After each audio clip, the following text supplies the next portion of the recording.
Welcome to the Georgian era, a world powdered in sugar, scandal and snobbery. It was a time when your social life could make or break your entire existence faster than your wig could collapse in the summer heat. In this century of elegance and excess, gossip wasn't just background noise. It was the beating heart of high society. If the French had revolutions and the Americans had independence, the British had rumour, and it spread faster than the plague ever did. Hello travellers! Histories do not always need to be boring. You can rest here and listen to hilarious histories to drift off to sleep. Before we continue, leave a comment to let me know when and where you are listening to this, and hit the subscribe button, but only if you enjoy what I do here. Let's begin. The Georgian elite didn't just talk, they performed conversation. Their drawing rooms were stages, their guests the audience, and every whispered remark a potential headline waiting to explode.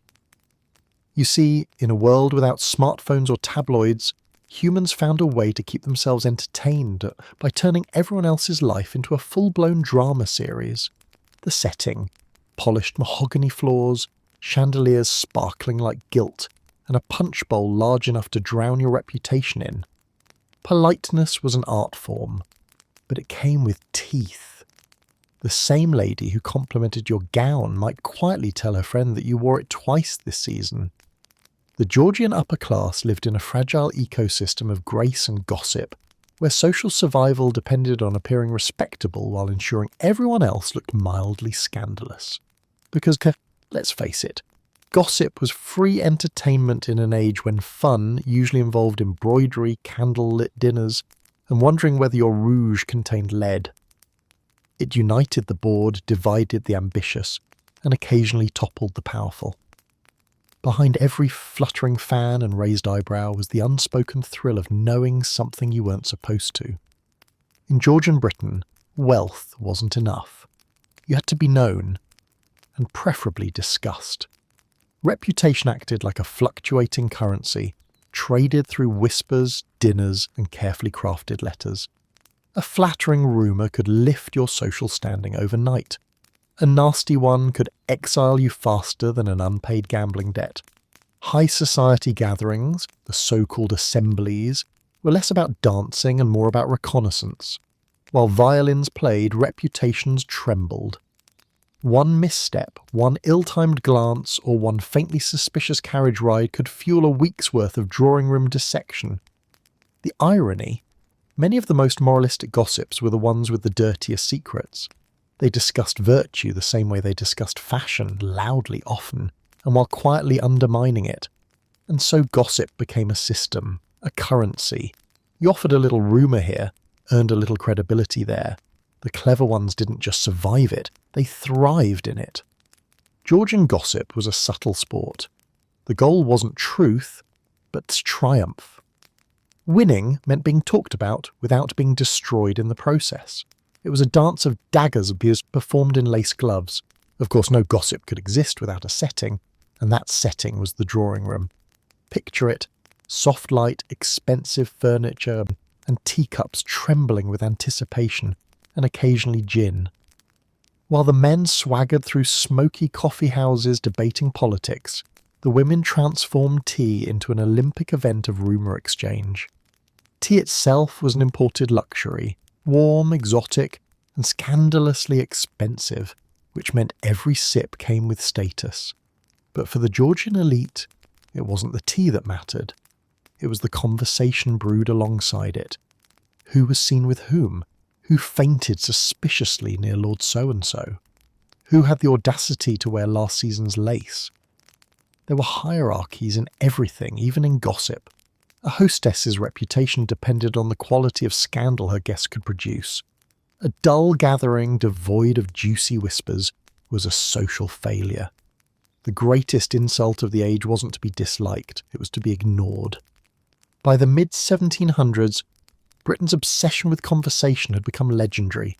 Foreign visitors remarked that the English could talk for hours without saying anything of consequence. Yet somehow everyone left knowing everyone's business. The era's literary giants, Swift, Pope and Sheridan, mocked it, but even they weren't immune to its charms. Newspapers began feeding off society's appetite for scandal, transforming whispers into headlines. And because slander laws were laughably weak, writers could print almost anything short of treason, and sometimes that too. Entire careers were built on column-length assassinations of character. Georgian gossip wasn't content with staying in the parlour, it demanded publication. What made Georgian gossip so fascinating was its hypocrisy. The same society that condemned immorality adored hearing about it in graphic detail. A noblewoman's affair was outrageous, but only if she got caught. A man's infidelity, practically expected.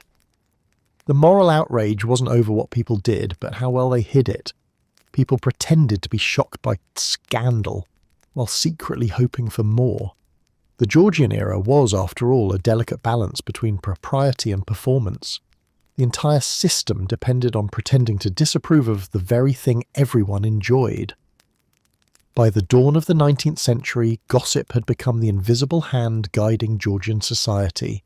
It controlled marriages, ruined fortunes, and launched literary careers. The Age of Enlightenment may have celebrated reason and intellect, but make no mistake, its true pastime was rumour. Because in a world obsessed with manners, appearance, and social rank, gossip was the one form of power available to everyone. Whether you were a duchess or a housemaid, a clever rumour could make you relevant, or dangerous. The good news, you're alive. The bad news, so are the whispers. Welcome to the Georgian drawing room, a glittering arena where charm and cruelty danced arm in arm under flickering candlelight. These were not mere rooms, they were stages for social combat. Here, gossip wasn't accidental, it was architectural. The very walls were designed to amplify whispers and contain outrage. If your home had one of these spaces, congratulations, you'd reached the level of wealth where your furniture existed primarily to judge people. The drawing room was born from a simple idea. After dinner, ladies withdrew from the smoky chaos of male conversation to a refined space of their own, the withdrawing room. Over time, this refuge became the heart of Georgian sociability, a shrine to manners, taste, and, let's be honest, mutual surveillance. It was where reputations were constructed, dissected, and occasionally burned to ash in the time it took to pour another cup of tea. Georgian architects were not just builders, they were social engineers. They understood that appearances meant everything. The drawing room became a physical manifestation of status, symmetrical, elegant, and absolutely dripping with performative charm. High ceilings to make you look smaller and therefore humbler. Plush curtains to whisper behind. Mirrors to ensure you were always visible and always watching others. Nothing in these rooms was accidental. The pale pastel walls made everyone's complexion glow or reveal who'd overdone the lead-based makeup. Chairs were arranged in conversational clusters so that no one could claim not to have heard the latest scandal. The central sofa was both throne and trap. Whoever sat there became the focal point, the unspoken protagonist of the night's rumour cycle. And the chandelier. It didn't just light the room, it watched silently as reputations crumbled beneath its crystals. Truly, no piece of furniture ever witnessed so many betrayals over so many teacups. Every great drawing room required a great hostess, part diplomat, part ringmaster, part social saboteur. Her job was to maintain the illusion of civility while engineering opportunities for drama. Seating arrangements were strategic minefields. Enemies were seated close enough to smile but too far to strangle. Old flames accidentally found themselves beside each other, and if the conversation lagged, she'd drop a perfectly timed remark like a social grenade. To be invited into such a room was an honour. To not be invited was a fate worse than death, social invisibility. The hostess decided who rose and who vanished, and she wielded her guest list like a sword. Georgian invitations weren't casual, they were declarations of allegiance. Your presence implied approval, your absence implied disgrace. It was politics with porcelain cups. Inside the drawing room, conversation wasn't about communication, it was choreography. A witty comment could elevate you. A poorly timed silence could destroy you. The goal was to appear effortlessly brilliant while concealing the fact that you'd been rehearsing all week. The topics were deceptively genteel: poetry, travel, fashion, philosophy, but underneath ran a current of venom. Compliments came with footnotes of insult. "You look radiant tonight" might mean "you finally look clean." A well-bred lady never insulted someone directly. She simply smiled and let the silence finish the sentence. Men who joined these gatherings learned quickly that swords were useless. Words were the weapons here, and the women wielded them with the precision of generals. The truly skilled could reduce a rival to emotional rubble without ever raising their voice. They didn't gossip about people. They gossiped around them, like sharks circling before the bite. Every evening in the drawing room was a test. Not of wealth, everyone present already had that, but of poise. Your gown had to be fashionable, but not desperate. Your fan movements needed grace, but not affectation. Your laughter had to sound spontaneous, even when perfectly timed. The Georgian drawing room was a theatre of authenticity, where everyone performed being genuine. Candles flickered, tea steamed, and beneath it all anxiety simmered. You could lose your footing socially in a single evening. A rumour could be born, grow legs, and sprint out the front door before the night was over. To survive, one had to master the art of strategic indifference, appearing unbothered while cataloguing every detail for later use. For the servants who moved quietly among them, the scene must have been absurd. People dressed like celestial beings, waging invisible wars with smiles and syllables. Yet from these delicate exchanges, alliances were forged, romances sparked, and occasionally entire families ruined. Over time, the drawing room evolved into more than a room. It was a symbol. It represented civilization, refinement, and the supposed superiority of the Georgian class. To outsiders, it embodied elegance. To insiders, it was a chessboard. Through these spaces, power flowed. Political, marital, social. You didn't need a battlefield to conquer Britain. You needed a well-furnished salon and a sharp tongue. The men might have ruled the country, but the women ruled the conversation. And conversation ruled everything else. Even royalty was not immune. The great houses of London, Devonshire House, Holland House, and countless others became hubs of influence where gossip whispered its way into Parliament itself. A witty remark at a duchess's party could ripple outward to shape public opinion, marriages, and even law. The Georgian drawing room was civilization's most elegant war zone, a world where smiles were sharper than daggers and politeness was a form of predation. By candle's end, reputations had shifted, alliances had formed, and the chandelier, our ever-patient spectator, gleamed on, wondering how much longer it could bear witness to the carnage of conversation. Every drawing room was half theatre, half battlefield, and the chandelier was just there for moral support. Tea, that fragrant, steaming potion that could both soothe nerves and detonate reputations. In 18th century Britain, it wasn't just a drink. It was the social glue that held the upper crust together and occasionally tore them apart. Tea was civilization in a cup, or at least that's what people told themselves while using it to lubricate a steady flow of judgment, rumour, and passive-aggressive flattery. When tea first arrived from China in the 1600s, it was a rare luxury, priced like fine jewellery and smuggled like sin. By the Georgian era, it had become the symbol of refinement. To be seen without a teapot was to risk being labelled uncultured. But as the British obsession grew, tea evolved beyond simple refreshment. It became ritual, theatre, and most dangerously, the perfect cover for conversation that could scorch reputations faster than boiling water. Tea was the Georgian answer to both boredom and ambition. Hosting an afternoon tea wasn't just hospitality. It was performance art. Everything mattered. The porcelain, the sugar tongs, even the angle at which the hostess stirred. Clockwise for grace, counterclockwise for subtle aggression. The pouring of tea became a coded language, an invitation to share confidences, or, if the cup was left empty, a hint that your company had overstayed its charm. A well-trained hostess used tea the way a general used artillery. The first pour was diplomacy, polite chatter about the weather or last night's opera. By the second cup, defences lowered, and true opinion started to bubble up like steam. By the third, someone was confessing, conspiring, or catastrophically oversharing. Every teacup was a microphone, every sip a signal. Gossip like sugar dissolved effortlessly in the mix. Forget newspapers. The tea table was where the real headlines broke.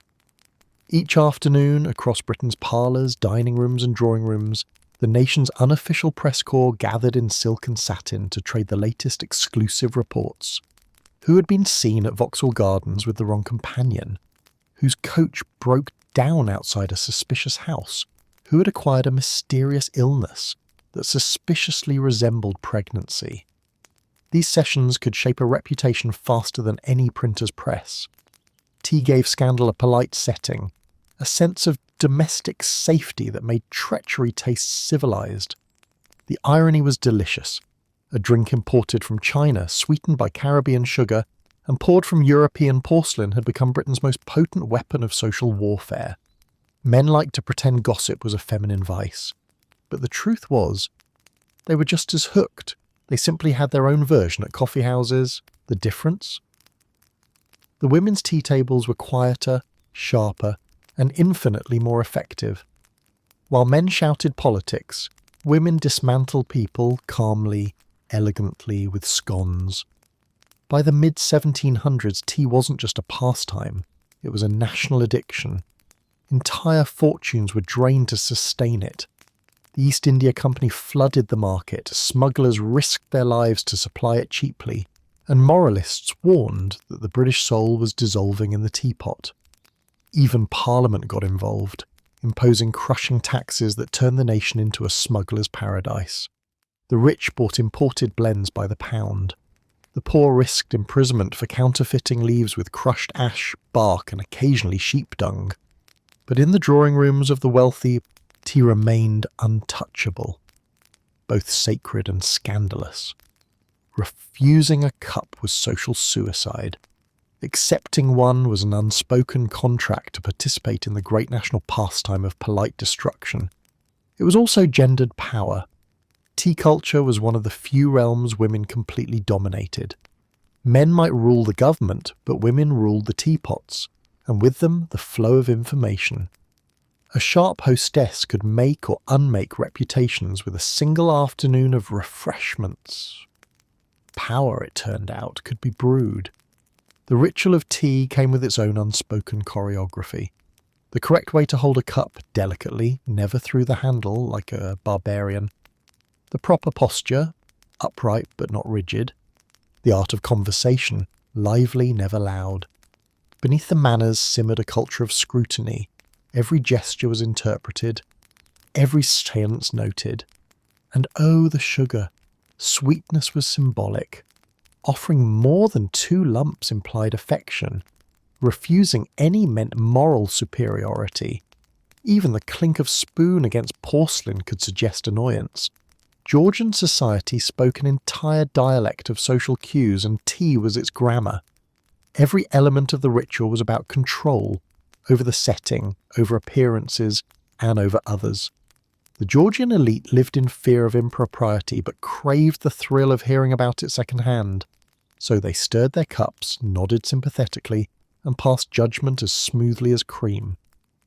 It's easy to forget that this genteel ritual reshaped the world.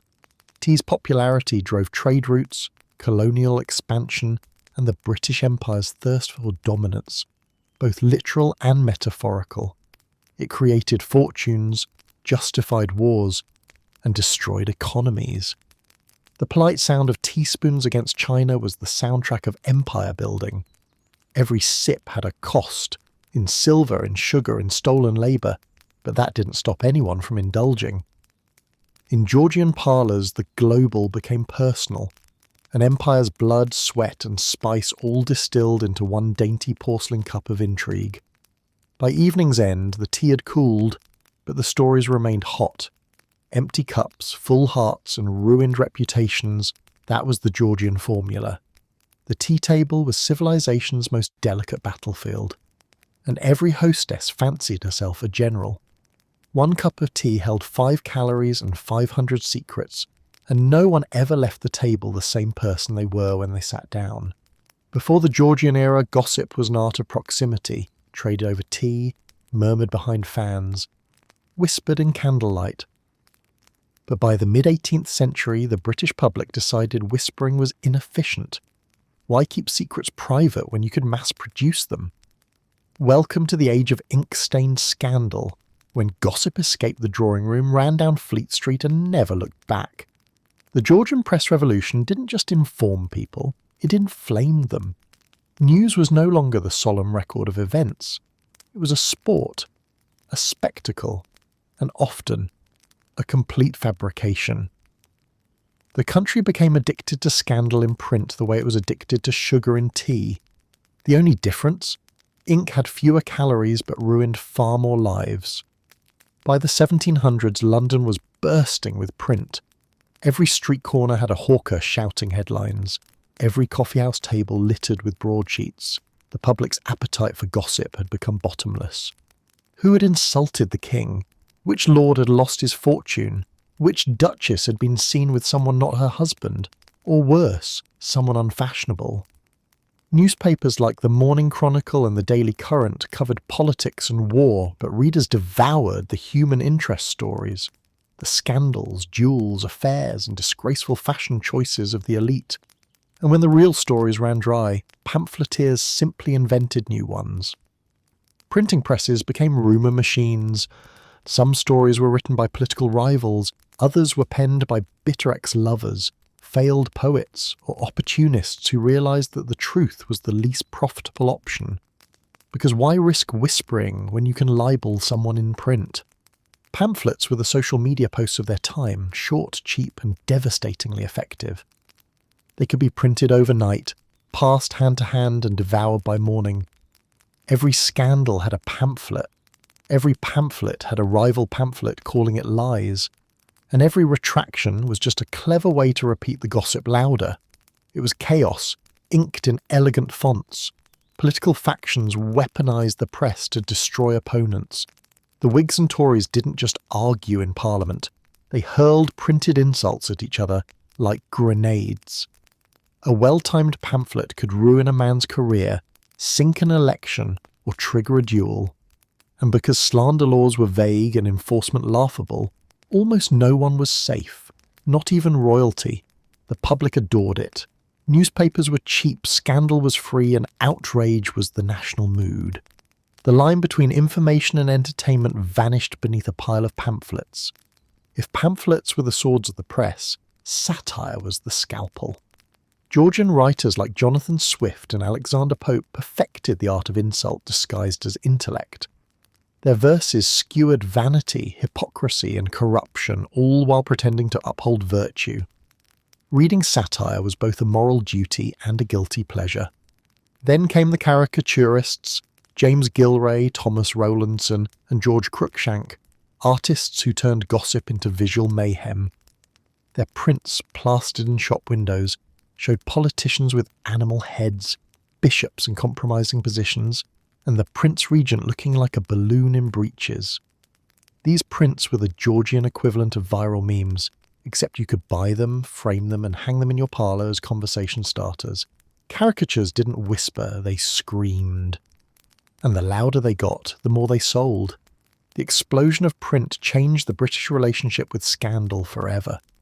Reading gossip was no longer shameful, it was civic participation. You weren't simply entertained, you were informed about the nation's moral decay. Everyone could play judge, jury, and gleeful commentator from the safety of their breakfast table. Even the lower classes, who could barely afford bread, scraped together pennies for the latest scandal sheet. The hypocrisy was sublime. The same society that preached restraint and virtue spent its mornings inhaling stories of adultery and corruption. The moralists called it a corruption of public taste. But the public called it Tuesday. For many, the press became a shortcut to immortality. A flattering mention could make a career, a scandalous one could make you famous. Some courtesans and politicians deliberately leaked their own stories, knowing notoriety was more lucrative than obscurity. In a world obsessed with appearances, even disgrace was a form of publicity. The newspapers had discovered a modern truth centuries ahead of time. It didn't matter whether people loved you or hated you, as long as they couldn't stop talking about you. The only unforgivable crime was being boring, and so reputations were traded like stocks. Today's scandal was tomorrow's sensation, and the day after yesterday's news. The speed was dizzying. By the time someone sued for libel, the public had already moved on to the next outrage. Of course, there were casualties. Innocent people saw their lives shredded by anonymous letters to the editor. A single misprint could end an engagement, start a duel, or even lead to exile. But the public sympathy was fleeting. The Georgians loved nothing more than a moral downfall, preferably someone wealthier, prettier, or more self-righteous than themselves. The press offered a paradox. It demanded morality while monetizing sin. Every paper condemned vice on page 1 and described it in exquisite detail on page 2. Hypocrisy sold better than truth, and everyone knew it. By the close of the 18th century, gossip had gone national. Fleet Street became the empire's beating, chattering heart, a factory of scandal powered by curiosity and caffeine. Whispered rumours that once died in candlelight now lived forever in type. Print had democratised gossip. What began as drawing room chatter had become the voice of a nation obsessed with knowing everything about everyone. The public's appetite was insatiable, and the presses never slept. The Georgian press didn't invent fake news, it just made it fashionable. Why risk whispering when you can libel someone in print? Step aside tea tables, the men had their own gossip headquarters, and it smelled like burnt beans and ambition. Georgian coffee houses were the buzzing nerve centres of male sociability. Smoky, loud, and endlessly caffeinated. They were where reputations were built, alliances forged, and enemies roasted, often more brutally than the coffee itself. If the Georgian drawing room was a polished salon of civility, the coffee house was its rowdy cousin. It was part debate hall, part news exchange, and part rumour factory, and just like social media, everyone thought their opinion mattered, and no one knew when to log off. Coffee first entered England in the mid-17th century as an exotic curiosity, but by the 18th it had become liquid democracy, served steaming hot and full of opinion. For a penny a cup, any man, and yes, only men, could sit for hours, argue politics, mock the monarchy, and speculate wildly about wars, trade, or who was sleeping with whose wife. The magic wasn't the caffeine, it was the equality. In theory, everyone was welcome. Aristocrats, merchants, journalists, and clergymen all squeezed into the same smoky space. Once inside, wigs and titles meant little. A duke could be shouted down by a bookseller. A tailor could outwit a lord. Conversation was the currency, and the loudest voice often set the market. It was intoxicating, and not just because the coffee was brewed strong enough to dissolve spoons. The typical coffee house was a compact, chaotic space.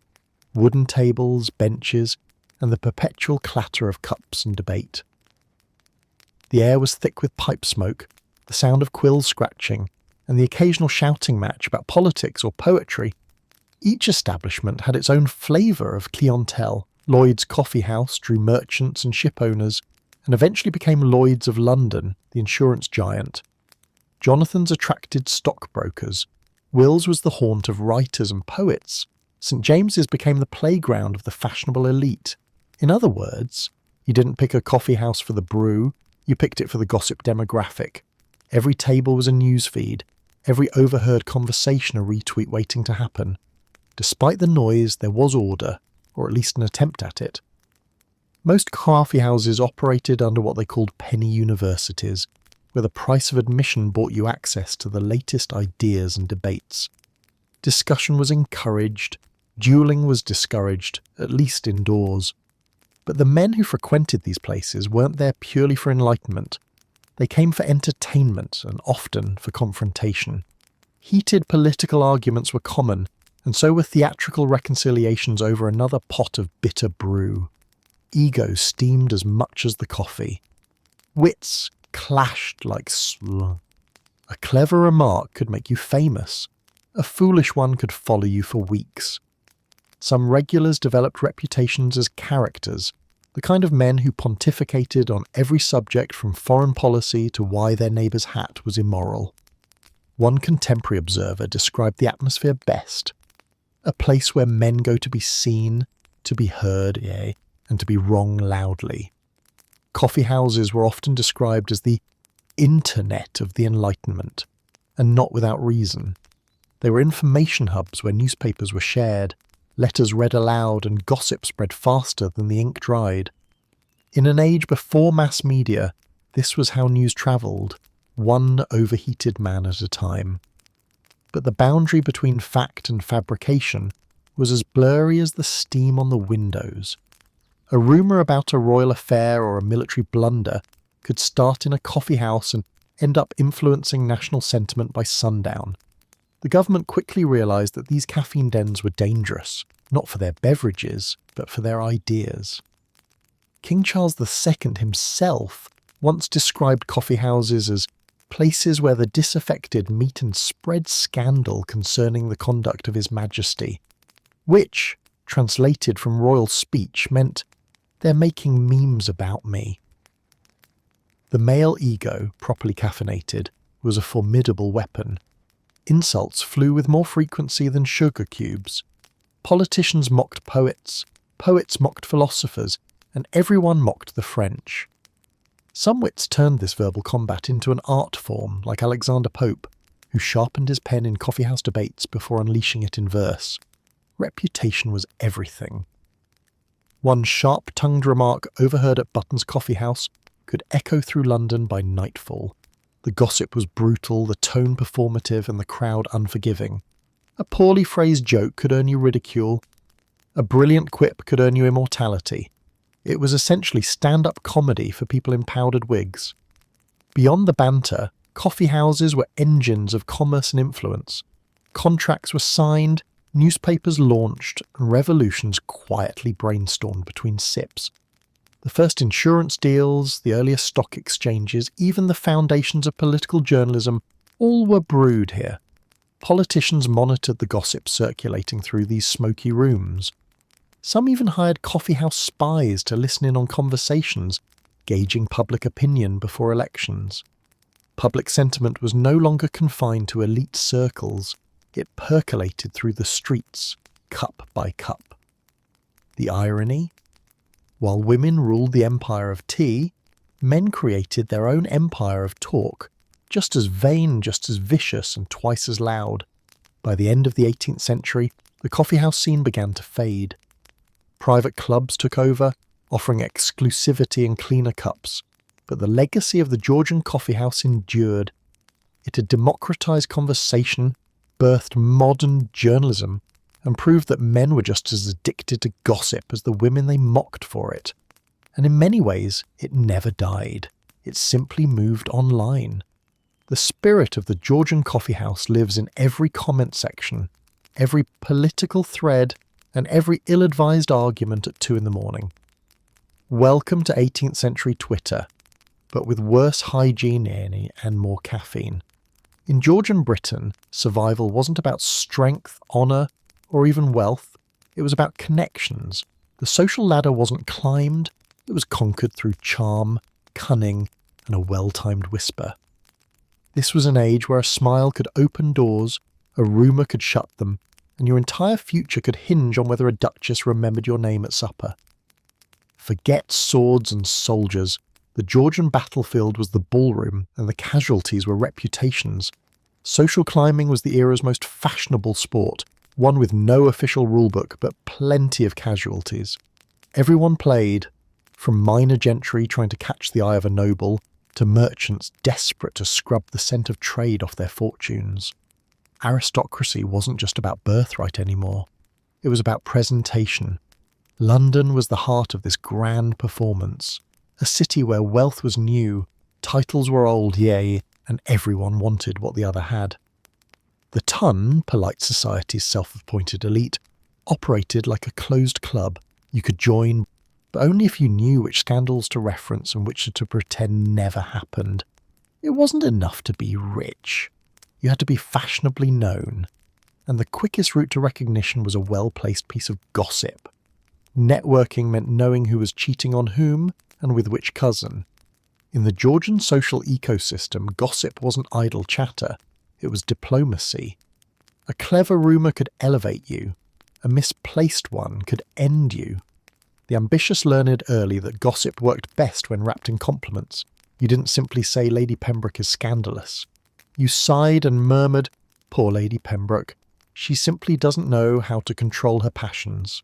The result?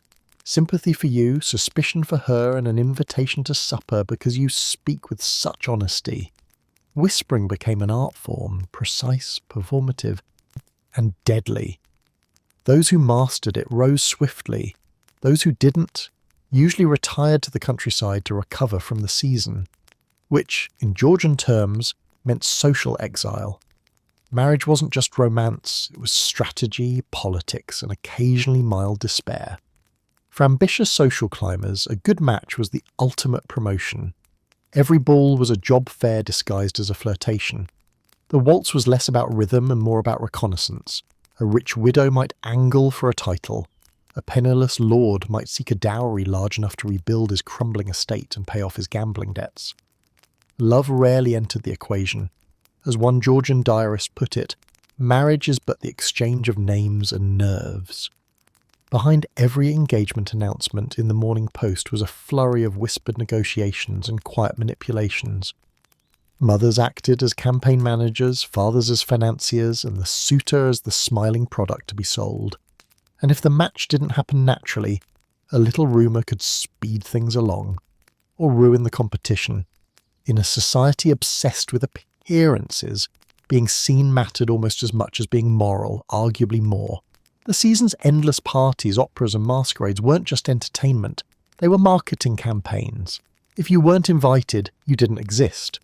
If you were invited but poorly dressed, you might as well have stayed home. But if you arrived late, looked radiant, and whispered something scandalous as you passed the hostess, congratulations, you were suddenly fascinating. Visibility was power. People craved to be talked about, even negatively. A rumour could be turned into mystique with the right spin. Some women even courted controversy deliberately. Better to be infamous than invisible. The line between fallen woman and fashion icon was often just a particularly well-cut gown. Connections weren't just social, they were financial. Every climber needed a patron, someone wealthier, more titled and slightly too bored. Flattery was currency, and gossip was the small change used to pay for introductions. A clever socialite would offer tidbits of scandal like treats at a tea party. Did you hear about Lord Wilton's latest investment?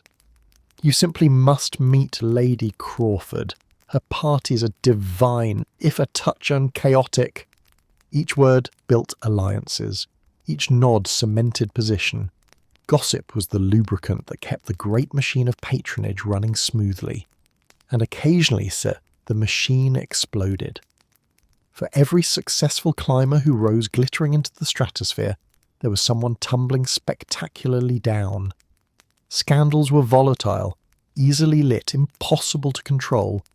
One careless letter, one ill-advised flirtation, one rival whispering the wrong name at the wrong dinner, and you could go from most sought-after guest to subject of moral disgust.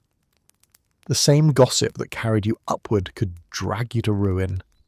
London's elite loved nothing more than watching a rise, except perhaps a fall. When you were fashionable, people wanted your company. When you were disgraced, they wanted your story. Either way, you remained valuable, just to a different audience. Beneath the powdered smiles and the rehearsed laughter was anxiety, an entire society terrified of slipping backward. Georgian life was a treadmill of performance. You never truly arrived, you just stayed in motion, terrified that someone else might outshine you. The system thrived on insecurity. It needed climbers to keep the gossip flowing, to keep the drawing rooms filled, to keep the illusion of progress alive. Every rumour traded, every alliance forged, every scandal endured, all part of the grand social economy that made the Georgian elite sparkle so brightly. Even as they whispered others' secrets, They all lived in fear of becoming the next headline. Ambition ran on rumour, and gossip was its oxygen. Networking meant knowing who was cheating on whom and with which cousin. If Georgian men had their smoky coffee houses and their endless arguments about trade, war and wigs, the women had something infinitely more sophisticated and far deadlier. The drawing room hostess. She wasn't merely throwing parties, she was running operations. Her soirees were not social gatherings. They were information networks disguised as elegance. Every teacup was a microphone, every compliment a loaded pistol, and every guest an unwitting piece in her exquisite game of influence. Her fans weren't on Instagram, they were in the next room pretending not to eavesdrop. In the Georgian world, men might have owned the property, but women owned the conversation. The salon was their empire, a shimmering microcosm of charm, power, and polite manipulation. To host a successful salon, one needed more than chandeliers and silverware. One needed presence, that undefinable aura that could make even the dullest guest feel witty, and the wittiest guest terrified of speaking out of turn. A great hostess balanced contradiction, warm but calculating, charming but never naive. She could flatter a poet, soothe a politician, and gently assassinate a rival's character before dessert. Her parlour was both confessional and courtroom, where reputations could be polished or pulverised over a cup of Darjeeling. In Georgian London, an invitation to a famed hostess's salon was worth more than a government favour. These gatherings were not open to everyone. Entry was curated with the precision of a military campaign. Every name on the guest list signified approval, power, or potential usefulness. Every name left off the list carried its own message: social exile by omission. She's delightful, of course, the hostess might murmur, but her husband's finances are unsteady. And just like that, the poor woman found herself with an empty calendar and a growing sense of existential dread. Attendance meant belonging. Absence meant doom. The guest list was gossip's scoreboard. The Duchess of Devonshire, for instance, didn't just host gatherings, she choreographed society. Her salons blurred the line between politics and pleasure. Members of Parliament, poets and aristocrats all clustered around her like moths around a candle. Though in typical Georgian fashion, several of them also tried to literally set their reputations on fire. Once inside, a guest had to perform. The rules of a salon were strict but unwritten. Wit was welcome, arrogance fatal, and silence suspicious. The hostess presided like a benevolent monarch, drawing out clever remarks and guiding conversations toward maximum entertainment and maximum disclosure. She knew exactly when to turn her head to appear uninterested and when to lean forward to signal that something particularly scandalous was being said. Her ability to feign innocence while memorizing every word was a superpower. The atmosphere was electric. Polite laughter, fans fluttering like butterflies, and the faint tension of people realizing too late they'd said too much. If a guest insulted someone important, the hostess would simply smile sweetly and pour more tea, silently noting that tomorrow's gossip column would practically write itself. The paradox of Georgian society was that women, officially excluded from politics, wielded immense informal power through conversation. The right hostess could make or unmake alliances faster than a minister could draft a law. Political leaders courted invitations. Writers begged for attention. Even royalty, under all their crowns and etiquette, sought approval from these salon queens. Through their gatherings, women shaped opinion, directed cultural trends, and quietly manipulated the course of public debate.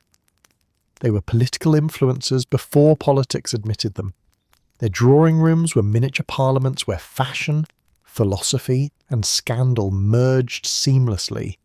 And make no mistake, hosting was exhausting. Behind the scenes, these women planned every detail with military precision, from the menu to the seating plan to which rival would accidentally overhear an indiscretion about her own husband. Influence required energy, charm, and nerves of steel, and all on an empty stomach, since corsets didn't allow for dinner. For the hostess herself, reputation was everything. She had to be above reproach, yet endlessly fascinating. Too moral, and her salon was boring. Too scandalous, and it was shut down. The line between respect and ruin was thinner than her lace cuffs. Whispers about her behaviour were inevitable, and sometimes strategically encouraged. A little intrigue made her irresistible. As one Georgian wit noted, a spotless woman may be respected, but a slightly tarnished one is adored. If gossip was a weapon, then the hostess was both sword and shield. She directed it when necessary, defected it when dangerous, and always ensured that the juiciest stories involved someone else. But like all power, salon supremacy was fragile. One failed party, one social misstep, and her empire could crumble overnight. A scandalous guest, an ill-timed joke, or, worst of all, a rival's superior soiree could turn her drawing room into yesterday's news. Once the whispers started, her gatherings aren't what they used to be, or she's become dull, was the beginning of the end. Georgian society was fickle. The same people who begged for her invitations would soon claim they'd never liked her anyway. Her chandeliers still gleamed, her teacup still shone, but the magic was gone. Influence, like beauty, had a short shelf life. The great hostesses of the Georgian era left a lasting mark on British culture. They made conversation an art form, gossip a tool of power, and charm a political asset. Long before the rise of newspapers or parliaments of reform, these women ruled the nation's social heartbeat, one soiree at a time. Their legacy lingers in every modern influencer, talk show host, and power lunch, where charm disguises strategy. Because long before likes and followers, power was measured by invitations, and every whisper was worth its weight in gold. Her fans weren't on Instagram, they were in the next room pretending not to eavesdrop. For all its chaos, Georgian gossip was not lawless. Oh no, even scandal had standards. The same society that powdered its wigs with arsenic and married its cousins still insisted on manners, and nowhere was this more evident than in the unspoken, yet universally understood, rules of gossip etiquette. In the 18th century, it wasn't enough to know the latest scandal. You had to share it correctly. How you gossip said as much about your breeding as how you danced a minuet. One wrong tone, one misplaced laugh, and you could tumble from delightfully witty to socially unfit for human company. Because while everyone gossiped, only the refined could make it look like an art form. The golden law of Georgian rumour trading was plausible deniability. A proper lady never spread gossip, she merely heard it from someone very reliable. Ideally, this someone was mysterious, foreign, or recently deceased, all three being safely untraceable. Even when caught mid-whisper, you must appear shocked, scandalised even, by what just came out of your own mouth. I shouldn't repeat this, they'd say, moments before doing exactly that. It wasn't lying, it was self-preservation. Denying authorship of your own rumour was a vital skill. Much like swordsmanship. Only instead of duelling, you destroyed people politely. And of course, if the story was especially delicious, you drop hints that you were the original source purely for prestige. Because nothing elevated your social standing like being the unofficial authority on someone else's ruin. Rule 1. Never admit it came from you unless it's too juicy to resist bragging about. Gossip had to be delivered with precision. Too early and it seemed desperate. Too late and it was stale. The ideal moment was when the subject had just left the room, or better yet, was standing directly behind a curtain pretending not to listen. A seasoned gossip knew how to pace the evening. The first rumour was an appetizer. Mild, slightly shocking but safe. The second, a bolder entree involving minor scandal or secret affairs. By dessert, you unveiled the masterpiece, something so outrageous it required both hands to clutch one's pearls. The best gossipers could sense attention like barometers. Too quiet a room? Drop a subtle, "You know, I did hear something rather odd about Lord B." The energy instantly surged like you'd thrown chum into a shark tank. In Georgian society, gossip flowed one way, upwards. Talking about your social inferiors was considered dull. Talking about your betters, however, was thrilling, rebellious, and ever so slightly dangerous. A rumour about a servant's love life was vulgar. A rumour about a duchess's indiscretions, positively invigorating. Scandal improved with rank, like wine. The higher the status, the more intoxicating the fall. This selective cruelty also reinforced hierarchy. The elites might be vicious, but they were equal opportunity predators. Even kings weren't safe. If the Prince Regent could be ridiculed for his waistline, then anyone could be. It was democracy in its purest form, powered by tea and hypocrisy. When hearing gossip, one must never appear too eager. A real lady gasped softly, blinked thrice and murmured, "Surely not," while inwardly rearranging her schedule to share the story with 3 more people before supper. Facial control was vital. Overdo the shock and you looked insincere. Underdo it and you looked complicit. The proper middle ground was a carefully curated, "Oh, how dreadful," delivered with precisely the level of interest one gives a promising inheritance scandal. For the gentleman, the reaction was subtler, a raised brow, a faint smirk, or an artfully timed sip of coffee. Real men didn't gasp. They pondered the moral decline of the nation, loudly to everyone within earshot. Sooner or later, every Georgian gossiper found themselves confronted. "I heard you said I was unfaithful," was a common phrase at balls and dinner parties. The correct response was immediate confusion, followed by saintly indignation. "Oh my dear, never! I only repeated what everyone was already saying." This was the era's moral loophole. If multiple people knew it, it was practically public service to repeat it. If pressed further, one could always feign moral exhaustion. "I can't believe anyone would think I'd stoop so low as to spread that." Technically true, she'd whispered it from a chair. Those who panicked, hesitated, or blushed were doomed. In Georgian society, guilt was not about truth, it was about performance. Whoever looked calmer was presumed innocent. The best gossipers understood balance, too much malice and you looked cruel, too much kindness and you looked boring. The secret was to pretend gossip was a moral duty, sharing out of concern. "Oh, I only mention Lady Fenton's affair because I worry about her soul," said one duchess, while secretly planning her next soirée around the topic. Gossip disguised as pity was the Georgian equivalent of just sharing for awareness. It allowed moral superiority and entertainment in the same breath. The performance was everything, an endless balancing act between saint and saboteur. The mark of a true professional was knowing when to end the conversation, not when the topic was exhausted, but when you were. One careless extra sentence and you could accidentally implicate yourself. Many learned this the hard way, especially when servants, the silent observers of everything, were present. The Georgian elite liked to forget that their butlers had ears, memories, and friends in other houses. Loose lips didn't just sink ships, they sank seasons. By the late Georgian era, gossip etiquette had evolved into a full-blown moral framework. There were rules for whispering, rules for reacting, and rules for pretending you'd rather not be involved at all. Everyone condemned gossip publicly while practicing it with Olympic precision in private. It was the social lubricant, the conversational currency, and the national pastime rolled into one. And while the rules have changed, the spirit hasn't. Today's group chats and dinner parties follow the same playbook, just with fewer corsets and more screenshots. Rule 1, never admit it came from you unless it's too juicy to resist bragging about. In Georgian Britain, fashion wasn't about modesty or even comfort, it was about visibility.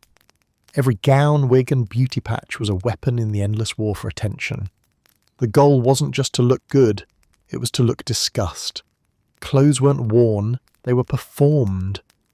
This was an age when the higher your hair, the higher your status. Rouge wasn't makeup, it was a declaration of confidence, moral flexibility and probable mischief. And if people whispered that your bodice was scandalous or your perfume smelled like sin, congratulations, you'd won. Your hair might collapse mid-conversation, but at least you'd be talked about. Georgian fashion was public spectacle, pure and simple. The elite didn't just dress for themselves, they dressed for each other. and for the gossip columns waiting to describe it all in gleeful detail. A duchess's gown wasn't fabric. It was politics sewn in silk. Every ruffle and ribbon was a statement of wealth, of daring, of how much she was willing to suffer for admiration, and suffer they did. These dresses could weigh as much as a small child and required an entire team of servants to assemble. Men were no better. A true gentleman's outfit was equal parts armour and advertisement. Waistcoats embroidered with gold thread, breeches so tight they defied physics, wigs powdered until they resembled collapsing pastry towers. Even a hint of sweat was social suicide, though that didn't stop anyone from dancing through crowded candlelit rooms that smelled like ambition and desperation. Let's start at the top, literally. Wigs were more than fashion, they were hierarchy on your head. The taller and whiter your wig, the more respectable you appeared, and the more likely you were to get stuck in a doorway. For men, wigs were tradition, a mark of profession, class, and alleged dignity. For women, wigs were weapons of mass distraction. By the late 1700s, hairstyles had reached architectural levels of absurdity. Entire dioramas, ships, gardens, even fruit bowls were mounted on heads. Servants sometimes used stepladders just to finish the styling. The results were glorious but fragile. A stiff breeze, a careless bow, or, heaven forbid, a candle too close could turn social triumph into smouldering disaster. But even disaster had its perks. After all, there was no such thing as bad publicity in Georgian society. If your hair caught fire at a party, you weren't mocked, you were remembered. Cosmetics too were moral minefields. In theory, makeup was for actresses and courtesans, women of questionable virtue. In practice, everyone from duchesses to debutantes was secretly slathering it on. Rouge was the most controversial. Applied in bright, defiant streaks, it screamed vitality, flirtation, and possibly mild poisoning, since most formulas were laced with lead or mercury.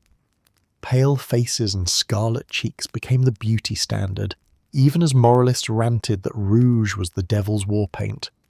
Men joined in too, powdering their faces and applying beauty patches shaped like hearts, stars, or crescent moons. These patches weren't just decoration, they were a kind of code. A patch near the mouth meant flirtation. Near the eye? Passion. On the chin? Boldness. Near a married man's line of sight? Strategic chaos. Every face became a billboard of intention, half vanity, half confession. If there was one element of Georgian fashion guaranteed to spark gossip, it was the neckline. Bodices plunged lower each season until clergymen began delivering sermons about them. Moralists claimed the dresses corrupted public virtue. Dressmakers claimed they were simply improving ventilation. Either way, they worked. The ballrooms shimmered with scandal. Women used décolletage like a weapon. The art lay not in what was revealed, but how deliberately it almost was. Lace, pearls, and a strategically placed fan turned anatomy into performance. It was flirtation by architecture, and everyone in the room knew it. A well-timed wardrobe accident could ignite weeks of whispers. And if someone gasped that your gown was indecent, you'd smile sweetly and thank them, because at least they were talking. You couldn't just look scandalous, you had to smell scandalous too. The air of a Georgian gathering was thick with competing fragrances, rosewater, jasmine, orange blossom, and the faint underlying note of human endurance. Perfume was less about hygiene, since bathing regularly was considered suspiciously French, and more about aura. A well-chosen scent could imply sophistication, mystery, or seductive danger.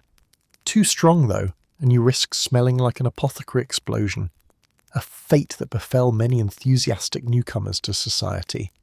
The elite even scented their wigs and fans. If your conversation didn't make someone dizzy, your cologne probably would. Of course, not everyone approved. Pamphleteers condemned extravagance as the downfall of civilization. Priests thundered that rouge led directly to moral decay. One moral reformer described women's wigs as monuments to pride and foolishness, which honestly only made them more appealing. Meanwhile, caricaturists gleefully mocked the fashion elite in prints plastered across London. They depicted nobles with wigs so tall they brushed the heavens, or gowns so wide they needed their own postal codes. The satire only fueled the obsession. To be lampooned in a Gilray cartoon was perversely a badge of honour, proof that you were relevant enough to ridicule. Beneath all the extravagance lay something profound. Fashion was one of the few realms where Georgian women wielded visible power. In a world that denied them political influence, they ruled through presentation. Their style commanded attention, shaped trends, and dictated conversation. Fashion gave them visibility, and in a society obsessed with appearances, visibility was power. Every gown, wig, and scent declared, "I exist, I matter, and I will be seen." So yes, your hair might collapse mid-conversation, but at least you'd be talked about. And in Georgian Britain, that was the only kind of immortality that mattered. Politics in the Georgian era wasn't all wigs, votes, and verbose speeches. It was whispered, flirted, and occasionally drunkenly shouted over tea. Beneath the glittering surface of polite society lurked a shadow government of drawing rooms, salons, and supper tables. Here, policy met pillow talk, and rumour was the sharpest weapon in the arsenal. Officially, Parliament governed Britain. Unofficially, gossip did. The corridors of power stretched far beyond Westminster, into boudoir, coffee houses, opera boxes, and coach rides through Hyde Park. Every whisper, every affair, every off-the-record comment could tip the balance of influence. The Georgian elite didn't need press briefings or propaganda departments. They had people who talked too much after the third cup of tea. Spin doctors? Please. The Georgians had tea-stirring duchesses. For the politically ambitious, romance and influence were rarely separate. Powerful men sought not just wives, but allies in silk. A well-connected woman could make or break a career faster than a speech in Parliament, and with far better diction. Mistresses were political assets, not secrets. The right one could open doors, the wrong one could close them permanently. Courtiers manoeuvred not just through debates, but through bedrooms, where alliances were sealed with sighs instead of signatures. The royal mistresses, especially those attached to the Hanoverian kings, wielded soft power of terrifying magnitude. Take Lady Sarah Churchill, Duchess of Marlborough, who ruled Queen Anne's court before gossip drove a wedge between them, or later, Lady Jersey, whose presence in the Prince Regent's life sparked social mutinies in London's ballrooms. These women didn't need voting rights, they had something better: access to the royal ear. And if that failed, they had access to the royal laundry, which metaphorically and sometimes literally could ruin careers. Rumour worked faster than any postal service. By the time a scandal reached print, it had already passed through half the city by word of mouth. Servants carried it, mistresses weaponized it, and hostesses distributed it like champagne. Political factions depended on this informal intelligence network. The Whigs and Tories didn't just compete for parliamentary seats, they competed for narratives. The success of a bill could depend on whether the right people thought the sponsor looked foolish at dinner. You might imagine gentlemen in wigs debating fiscal policy. In reality, they were probably arguing over who insulted whose mistress at Almack's. Political gossip blurred the line between statecraft and soap opera, because in Georgian Britain they were the same thing. While the Commons thundered with rhetoric, the real work was being done in salons hosted by women who could manipulate half the house with a few raised eyebrows. The Duchess of Devonshire, for example, campaigned for the Whigs not by speeches but by charm. She canvassed voters in the streets, through parties where policy was disguised as pleasantry, and allegedly secured votes through creative persuasion, ranging from flirtation to full-blown bribery. Meanwhile, rival hostesses aligned themselves with opposing political camps, turning their homes into unofficial party headquarters. A duchess could turn the tide of public opinion with her guest list alone, invite a rival, and reconciliation began. Omit him and war was declared. It was diplomacy conducted through seating charts, champagne and innuendo, politics with better lighting. Once gossip escaped the parlour, it became propaganda. The printing press, that great democratiser of scandal, gave political factions their loudest weapon yet. Anonymous pamphlets and satirical cartoons flooded London, accusing ministers of corruption, kings of debauchery, and aristocrats of idiocy, all of which were usually true. But what made these attacks effective wasn't their accuracy, it was their tone. Readers loved the blend of humour, venom, and theatrical exaggeration. A clever caricature could destroy a man's public image overnight. The Prince Regent in particular suffered mercilessly, lampooned for his gluttony, his vanity, and his habit of starting war with his waistcoats. Yet even he couldn't resist collecting the very cartoons that mocked him. Georgian politics was, at heart, a feedback loop of outrage and amusement. In the 18th century, power wasn't held only by those with titles. It belonged to those with reputations that could survive scrutiny. The problem was, scrutiny never slept. A single rumour of financial impropriety, infidelity, or cowardice could destroy a career more thoroughly than any scandal inquiry. Some politicians even employed information men, the Georgian equivalent of PR managers, to monitor and counteract damaging stories. They'd plant favourable anecdotes, circulate flattering verses, and quietly lose compromising letters. Others took the opposite approach, embracing their notoriety. The public adored a rogue with style, a man who could duel at dawn, dance at noon, and still deliver a fiery speech by evening. In a world obsessed with decorum, charisma was the ultimate rebellion. Political gossip didn't stop at Britain's borders. Georgian ambassadors carried rumours across Europe as eagerly as trade agreements. A courtier disgraced in London might resurface in Paris with a new identity and the same old bad habits. Even international relations were flavoured by gossip. Monarchs and ministers read scandal sheets alongside diplomatic dispatches. One ambassador's private indiscretion could cause an international incident, or at least an awkward séance over dessert at Versailles.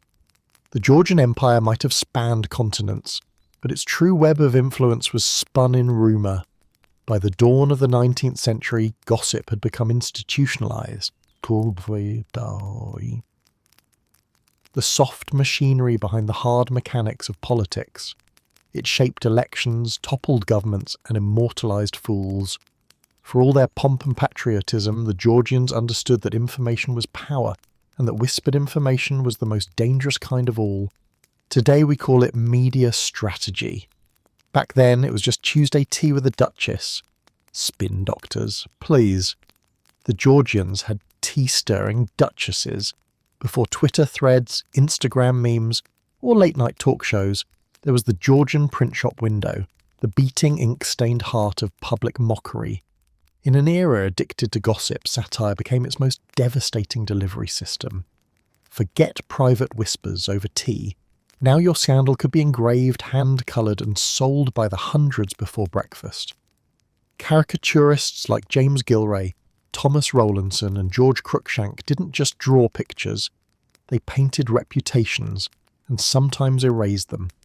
They were equal parts artist, journalist, and executioner armed with copper plates instead of swords. They were the meme lords of the 18th century, except their posts could get you beheaded. Picture this. You're walking down Fleet Street in 1790. The air reeks of ink, roasted coffee, and self-importance. Shop windows gleam with satirical prints, garish, hilarious, and cruel. People crowd around, laughing, pointing, and arguing, as if the nation's fate depended on whether the Prime Minister's nose was really that big.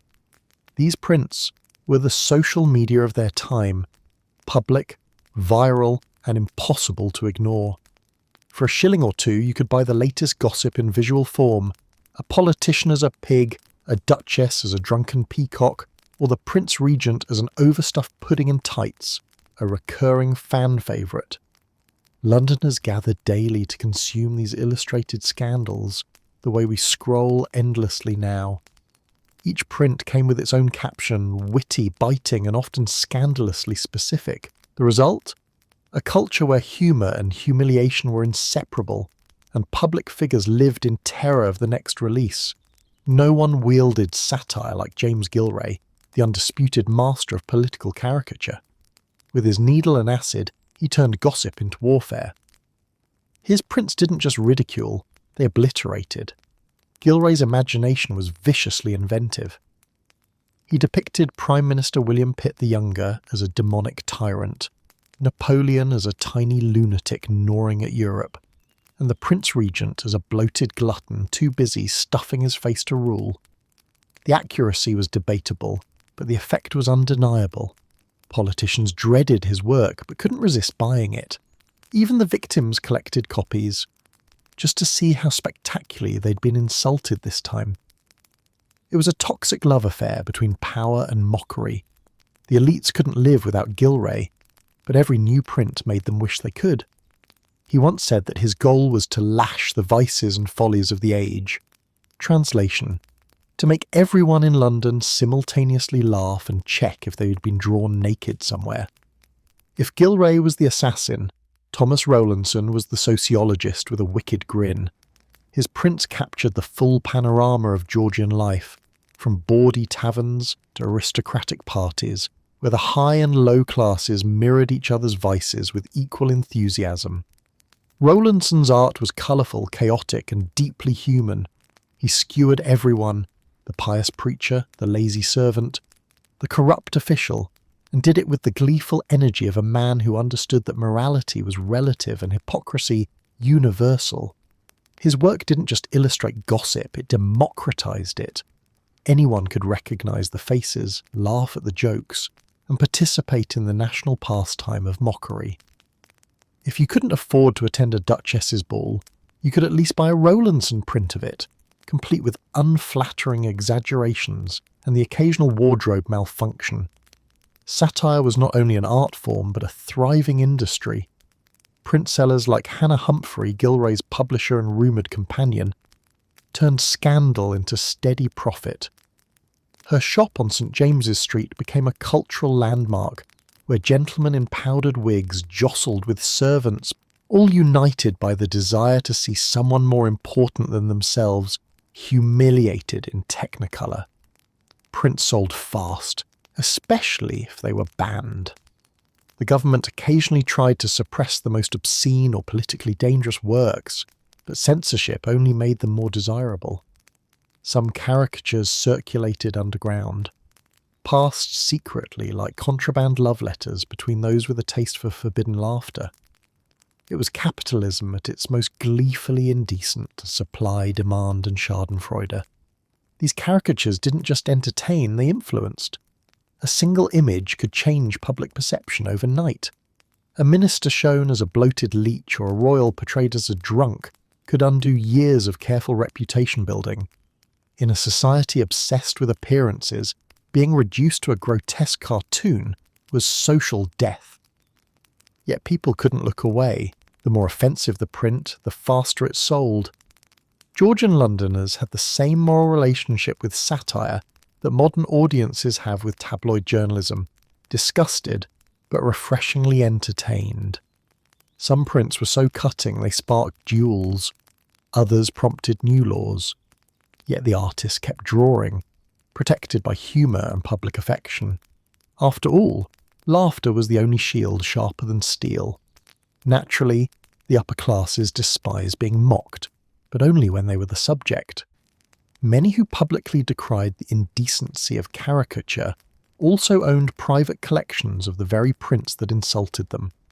The Prince Regent, for instance, was Gilray's favourite target, portrayed as vain, obese, and foolish. Yet His Royal Highness reportedly kept a full set of Gilray's works in his private chambers, sometimes giggling over them with guests. The hypocrisy was delicious. Georgian elites demanded reverence and paid for ridicule. They condemned gossip publicly and consumed it privately, and proving that the real national addiction wasn't tea but irony. By the early 19th century, satirical prints had reshaped British media. They laid the groundwork for political cartoons, comic journalism, and eventually the modern meme. Their sharp humour bridged classes, their irreverence defied authority, and that their visual wit turned gossip into public history. These caricaturists were historians with knives, recording not the facts but the feelings of an age, its vanity, hypocrisy and laughter at itself.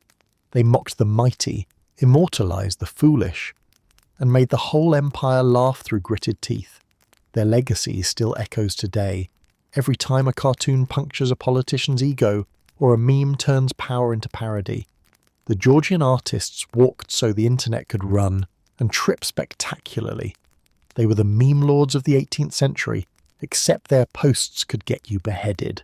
If gossip were an Olympic sport, the Prince Regent would have taken gold, fainted from exhaustion, and then demanded applause for the effort.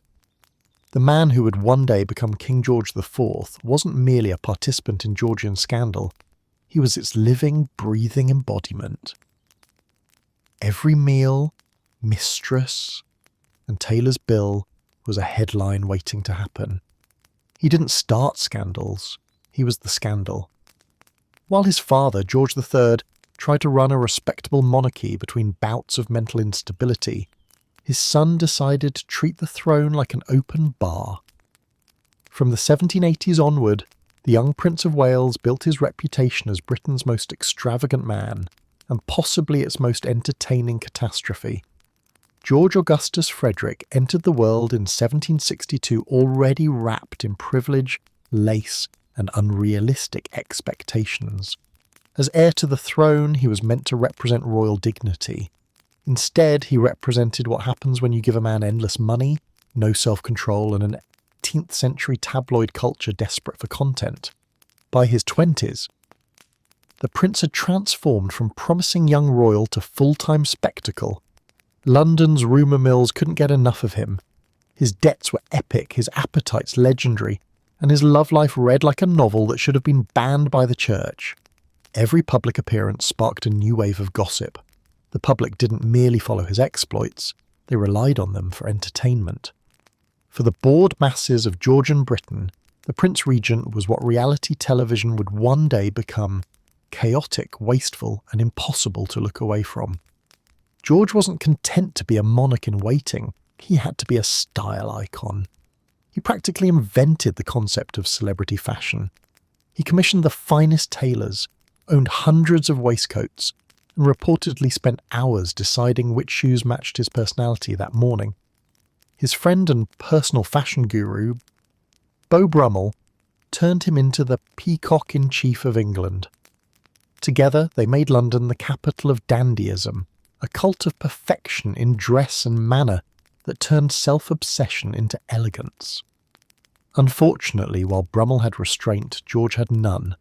His waistlines expanded as fast as his spending. His later portraits were diplomatic exercises in artistic mercy. Caricaturists like Gilray adored him, portraying the prince as a bloated pudding of vanity, swathed in velvet, and clutching a wine bottle like a royal sceptre. He hated those images. He also bought copies of them for his private collection. Romance, for the Prince Regent, was less a pastime than a full-scale military campaign. His liaisons were as public as they were messy. His first great love, the Catholic widow Maria Fitzherbert, was technically illegal. Royal heirs couldn't marry Catholics under the law. So naturally, George married her anyway, in a secret ceremony that the Crown refused to recognise. It was love, rebellion, and PR disaster rolled into one.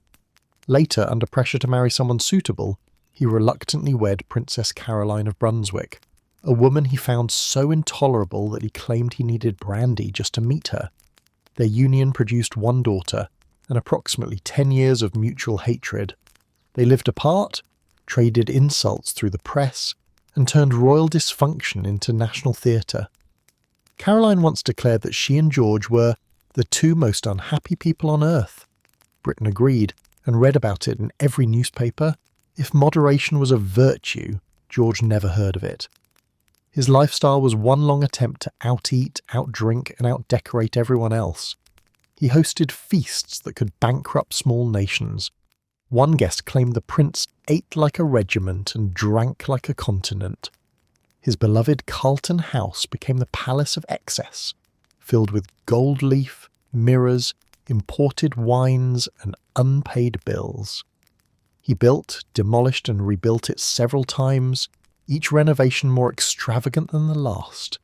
When he finally ran out of space, he built Brighton Pavilions, a seaside pleasure palace that looked like an architectural hallucination, half Indian fantasy, half Rococo fever dream. Inside, everything glittered, walls, chandeliers, even the servants' patience.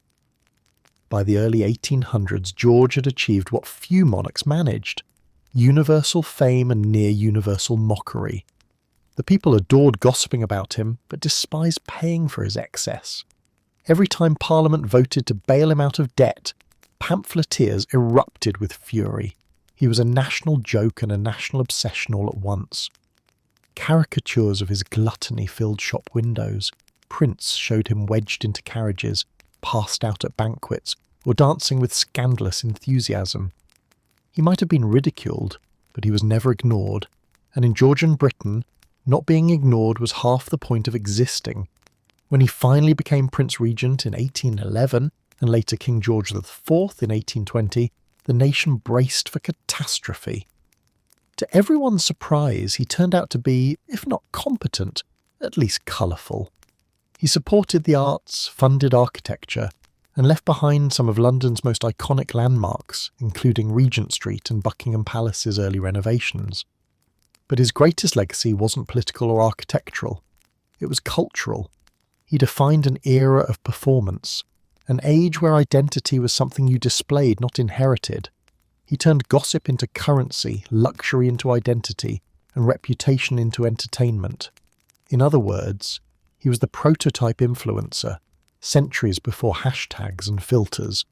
By his death in 1830, George IV was obese, isolated, and despised, yet weirdly unforgettable.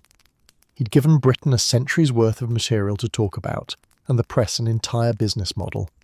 He was both symptom and source of Georgian excess, the ultimate cautionary tale and guilty pleasure combined. Even his funeral-inspired jokes. One wit reportedly sighed, "At last, England has lost her greatest entertainer." He didn't start scandals. He was the scandal. In the Georgian world, where men made the laws and women made the headlines, few wielded power as brilliantly or as dangerously as society's most talked-about women. They couldn't vote, they couldn't serve in Parliament, and they certainly couldn't own their husband's property. But what they could do was control the one currency that mattered most in their gilded cage: attention.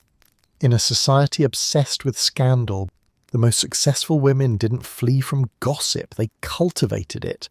They built their reputations not in the shadows, but under chandeliers. And none mastered this more completely than Georgiana Cavendish, Duchess of Devonshire, the original social media influencer 2 centuries before anyone could like anything. She didn't break the glass ceiling, she hosted tea on it. Born into luxury in 1757, Georgiana Spencer, yes, an ancestor of Princess Diana, because history loves poetic symmetry, was everything Georgian Britain adored. Beautiful, brilliant, and just a little bit reckless. When she married the Duke of Devonshire at 17, she became one of the most powerful women in the kingdom, and promptly discovered that power came with one rule: never appear boring. Her drawing rooms were legendary. Politicians courted her favour. Poets dedicated verses to her, and the press chronicled her wardrobe as if it were national news. She turned charm into currency and gossip into governance. Her friendships included writers, radicals, and half the Whig Party, which she actively campaigned for, an act so shocking that one satirist quipped, "She canvasses with her smiles and conquers with her dimples." Indeed, she once famously kissed a butcher for his vote. The newspapers went berserk. The scandal, of course, only made her more popular. But Georgiana's brilliance lay in balance. She could scandalise and still remain adored. Every transgression was softened by wit, grace, and exquisite fashion sense. When she lost fortunes gambling or appeared in prints mocking her political crusades, she laughed it off. Because in Georgian society, being talked about, even for the wrong reasons, was proof of relevance. If the duchesses controlled polite society, the courtesans ruled its underbelly, elegantly, extravagantly, and without apology. They were the women polite society loved to condemn but couldn't stop watching. They dined with dukes, wore diamonds from lovers, and often knew more state secrets than half the ministers in government. Figures like Harriet Wilson, Grace Elliott, and Emma Hamilton became notorious and paradoxically indispensable. Wilson, for instance, famously threatened to publish her lovers' letters unless they paid her off. A proto-tabloid blackmail scheme so effective that the Duke of Wellington, yes, that Duke of Wellington, simply replied, "Publish and be damned." Elliot, meanwhile, had affairs with both royalty and revolutionaries, proving that when it came to seduction, national borders were merely suggestions. And Emma Hamilton, mistress to Lord Nelson, became so famous that her attitudes, poses combining art, theatre and sensuality, turned her into a European phenomenon. Her face adorned everything from cameos to teapots. She was part actress, part diplomat, part scandal, but entirely unforgettable. For these women, gossip wasn't a trap, it was a stage. They understood that fame, infamy, and fortune were three faces of the same coin. At the top of this glittering hierarchy of rumour sat the royal women, queens and princesses who lived under the permanent magnifying glass of public obsession. Every curtsy, every gown, every facial expression became symbolic of national virtue, or national decay.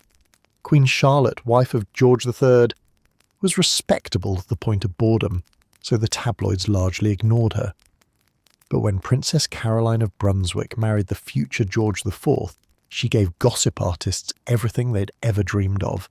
She was loud, unfiltered, and gloriously unconventional. Separated from her husband almost immediately, she toured Europe, scandalizing every court she visited, dancing barefoot at parties, keeping suspiciously handsome secretaries, and refusing to play the part of the wronged, silent wife. When George tried to divorce her decades later, the public sided with her. Londoners cheered her name in the streets, and satirical prints depicted the prince as a gluttonous villain. For a brief chaotic moment, the Queen of Scandal became a symbol of freedom and defiance. The monarchy survived, but its dignity didn't. What united these women, duchess, courtesan, and queen, was their mastery of performance. They lived in a world where reputation was both prison and stage. To stay relevant, they had to curate their image long before public relations had a name. Every outfit, every smile, every carefully leaked rumour became part of the act. Georgiana used elegance to mask ambition. Harriet Wilson used notoriety to command respect. Princess Caroline used outrage to win public love. They couldn't control the system, but they could manipulate it, and that was power enough. Their critics called them immoral, extravagant, or foolish. History calls them survivors. They understood that gossip couldn't be silenced, only redirected. If people were going to talk, better to feed them a story worth repeating. By the early 19th century, the women of rumour had redrawn the map of female influence. They blurred the lines between morality and marketing, respectability and relevance. Their scandals weren't weaknesses, they were strategies. They paved the way for every woman who would later wield fame as a weapon. Their legacy lived on. In Victorian actresses who shocked propriety, in suffragettes who weaponized publicity, and in every modern figure who turns criticism into a spotlight. The Georgian elite might have tutted, but they were secretly enthralled. These women were the culture, the muses, the subjects, the stories that kept the nation entertained, outraged, and inspired in equal measure. They didn't break the glass ceiling, they hosted tea on it. When it came to royal sandal in Georgian Britain, the question wasn't if there was an affair, it was who, when, and how expensive it was this time. Monarchs might have ruled by divine right, but their private lives were very much public property, and the British public couldn't get enough. Royal mistresses were the original celebrities, half adored, half despised, and entirely indispensable. They decorated palaces, ruined ministers, and provided endless material for pamphleteers and caricaturists. Their faces sold newspapers, their rivalries inspired plays, and their wardrobes defined taste and moral panic. By the 18th century, royal mistresses weren't just tolerated, they were expected. They filled a political and social role almost as official as the prime ministers. A king without a mistress was like a play without an actress. Technically possible, but terribly dull. Their function was to entertain the monarch, influence him, hopefully, towards something intelligent, and look spectacular doing it. The British public, eternally torn between outrage and fascination, devoured every detail. Unlike the French, whose royal mistresses like Madame de Pompadour wielded open power, the British versions preferred a subtler approach. Influence was exercised behind the scenes, with a fan in one hand and a secret in the other. A clever mistress could extract pensions, estates, and even policy favours with the right combination of charm and timing. And the stakes were high. One wrong word, one ill-placed letter, and she'd find herself replaced faster than the wallpaper at St. James's Palace. The Georgian monarchs, the Hanoverian dynasty, practically turned infidelity into a royal tradition. George I, the first of the line, imported his mistress from Germany along with his luggage. His wife, left behind and imprisoned after an inconveniently public affair, was rarely mentioned again. London society quickly learned that the best way to win the king's favour was through the women who shared his breakfast table, or, more accurately, his supper bed. George II continued the tradition with Henrietta Howard, his long-suffering mistress renowned for her tact and intelligence. She was the rare example of a royal lover who managed to keep her dignity intact. Henrietta's strategy was simple: say little, smile often, and redecorate tastefully. She survived the royal circus by pretending not to notice she was in it. Then came George III, who stunned the world by being faithful to his wife. His monogamy was so unusual, it was considered mildly unpatriotic. The gossip press, robbed of their usual fodder, turned their attention to his siblings instead, all of whom made up the deficit admirably. And of course his son, George IV, restored the balance by becoming a one-man scandal factory. His mistresses were as numerous as his tailor bills: Maria Fitzherbert, Lady Jersey, Lady Hertford, and an assortment of others, each leaving behind broken hearts, unpaid debts, and glorious tabloid material. The Georgian monarchy wasn't a family tree, it was a romantic novel, serialized in real time. Royal mistresses were masters of survival. They had to be. A woman in their position walked a tightrope strung between privilege and ruin. Their power was informal but immense. Ministers sought their favour to influence royal decisions. Artists and poets courted their patronage. Rival courtiers plotted their downfall. They were lightning rods for both envy and devotion, adored for their beauty, condemned for their existence, and yet envied for the very things society claimed to despise.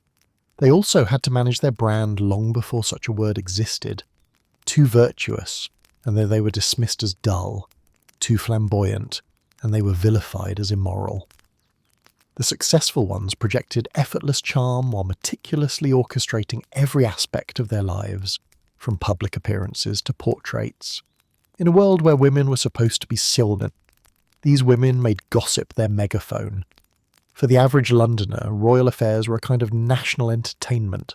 The working class couldn't afford silk or servants, but they could afford a penny pamphlet detailing which duchess was currently the king's special friend. Coffee houses buzzed with speculation. Satirical prints showed kings chasing skirts across gilded halls. Preachers condemned it all from the pulpit, before hurrying to buy the latest caricature themselves. Even Parliament got involved. Royal mistresses influenced everything from tax policy to art commissions. When George IV's love life became too expensive, the public erupted in outrage, not because of the sin, but because of the bill. For all their moralising, the British adored scandal. It gave them someone to blame, someone to mock, and someone to fantasise about, all while sipping their tea and pretending to be shocked. But royal favour was fickle. One moment you were the nation's most powerful woman, the next you were exiled to the countryside with a reduced pension and an inconvenient memoir. Some mistresses, like Henrietta Howard, bowed out gracefully, retiring to literary salons and respectable obscurity. Others, like Lady Jersey, fell spectacularly, abandoned, ridiculed, and immortalised in unflattering prints. In an age where reputation meant survival, their stories were warnings in corsets. Power could be borrowed but never owned. The royal mistress disappeared with the rise of Victorian morality, but her influence lingered. She proved that women, even in a patriarchal palace, could shape politics, taste and history, not by defiance but by manipulation. She blurred the line between personal and political, public and private, and laid the groundwork for every modern figure who wields charm as power. The Georgian era was built on rumour, but these women ensured the rumours mattered. They turned scandal into spectacle, intimacy into influence, and seduction into statecraft. And they did it all without a single press secretary. If Georgian drawing rooms were the birthplaces of gossip, the streets of London were where it grew legs and sprinted away. By the late 18th century, scandal had escaped the chandeliers and invaded public life. Theatres, parks, and pleasure gardens became stages for drama that needed no playwright, because polite society was writing it in real time. This was an era when actors feuded in newspapers, politicians brawled in alleys, and lovers eloped at such speed that postboys couldn't keep up. Reputation wasn't a delicate thing to protect, it was a public spectacle to survive. It wasn't a proper evening until someone challenged a rumour to pistols at dawn. No place in Georgian Britain embodied the chaos of public scandal like the theatre. It was both entertainment and arena, where audiences came not only to see the play, but to watch each other watch the play.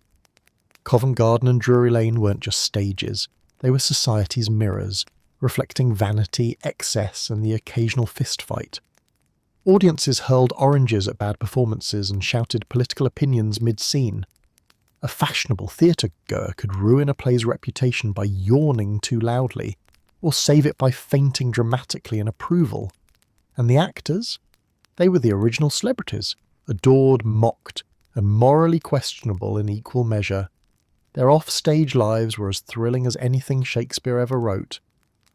When the actress Sarah Siddons rose to fame for her tragic roles, fans wept during her performances and then whispered about her marriage in the lobby. When Dorothy Jordan, mistress of the future King William IV, appeared on stage, half the audience came for comedy, and the other half came to see if she'd trip over her own notoriety. Acting was dangerous work, not because of the stunts, but because every line you uttered could be interpreted as social commentary. In an age that craved scandal, the stage was where society came to applaud its own hypocrisy. By night, the pleasure gardens, especially Vauxhall and Ranelagh, transformed London into an open-air carnival of music, flirtation, and moral compromise. Imagine acres of lantern-lit paths, pavilions overflowing with champagne, and orchestras playing as gentlemen and ladies strolled, pretending not to notice that half the city was watching them flirt.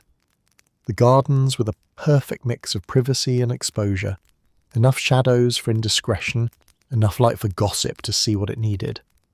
Couples vanished into groves, strangers struck up suspiciously familiar conversations, servants whispered about who left with whom, while pamphleteers took oaths. It wasn't long before the gardens earned nicknames like the marriage market and the divorce factory. Moralists warned that a walk through Vauxhall could lead to ruin, which of course made it even more popular. In Georgian Britain, gossip could kill, literally. To be accused of dishonour or infidelity wasn't merely embarrassing, it demanded satisfaction, and satisfaction usually involved gunpowder. Duelling was the ultimate form of reputation management. Gentlemen met at dawn, exchanged apologies or bullets, and either left with dignity or were carried away on principle. It was theatre with a fatal chance of realism. The causes ranged from the noble, you insulted my sister, to the absurd, you laughed too loudly at supper. Politicians, poets and actors all took part. Richard Brinsley Sheridan, playwright and parliamentarian, fought multiple duels, one allegedly over a lady's letter. Meanwhile, newspapers gleefully printed every detail, turning death threats into serialized entertainment. The irony was exquisite. The same society that condemned violence was addicted to watching men die for gossip, As one observer put it, "We are a people who love peace, provided it begins after the second shot." Not all public drama ended with bloodshed. Some ended with a carriage racing toward the Scottish border. Eloping to Gretna Green, just beyond England's legal reach, became the scandalous fantasy of the age. English law required parental consent for underage marriages. Scotland did not. So young lovers, or more often fortune-hunting suitors and desperate heiresses, fled north, chased by furious fathers and thrilled bystanders. The Gretna Green wedding became both romantic ideal and tabloid fodder. Newspapers breathlessly listed who ran away with whom, complete with invented quotes and moral commentary. Sometimes the lovers were genuine. Sometimes the bride was rich and the groom was broke. Sometimes, in true Georgian fashion, they were both already married. The roads to Scotland were littered with broken wheels, broken promises, and the occasional broken engagement once reality set in. By the late 1700s, private quarrels had gone fully public. If you hated someone, you didn't confront them until you published them. Pamphlets, open letters, and newspaper duels replaced swords for those who preferred literary bloodshed. A typical scandal might begin with an insult at a ball, escalate to a letter to the editor, and end with two gentlemen trading apologies through the press. Even women joined the fray. The celebrated author Lady Mary Wortley Montagu sparred in print with her rivals, proving that ink could wound as deeply as steel. The reading public, naturally, adored every moment. Theatre managers sued playwrights, actresses insulted critics. Journalists slandered politicians and were rewarded with skyrocketing sales. Georgian society was addicted to outrage, and every outburst made someone richer. By the close of the 18th century, scandal wasn't confined to palaces or drawing rooms. It was London's bloodstream. The city thrived on its own drama. Every night, gossip spilled from the boxes of Covent Garden to the lamplit streets, from supper parties to the pages of the morning papers. Public life and private shame had merged completely. The same crowd that cheered a tragic actress might jeer her downfall the next week. It was cruel, chaotic, and gloriously alive. Georgian London was a city of performance, where the audience was the mob, the script was improvised, and every reputation was just one rumour away from disaster. It wasn't a proper evening until someone challenged a rumour to pistols at dawn. Every Georgian household was a theatre of hierarchy, glittering masters upstairs, bustling servants below. But while the lords and ladies fancied themselves the stars, the real drama unfolded behind the scenes. The servants knew everything, they saw everything, and they told everything. In an age before telephones, newspapers, or polite discretion, Britain's true communication network wasn't the Royal Mail. It was the butler with a good memory and the maid with a sharp tongue. Servants didn't just carry trays, they carried intel. Your secrets were never safe, especially if your footman had good hearing and bad morals. The Georgian servant class lived in the shadows of their employer's grandeur. They cleaned the silks, poured the wine, warmed the bed sheets, and in doing so became witnesses to the most private details of elite life. From adulterous letters and drunken arguments to mysterious visitors sneaking out before breakfast, the household staff had front row seats to every scandal.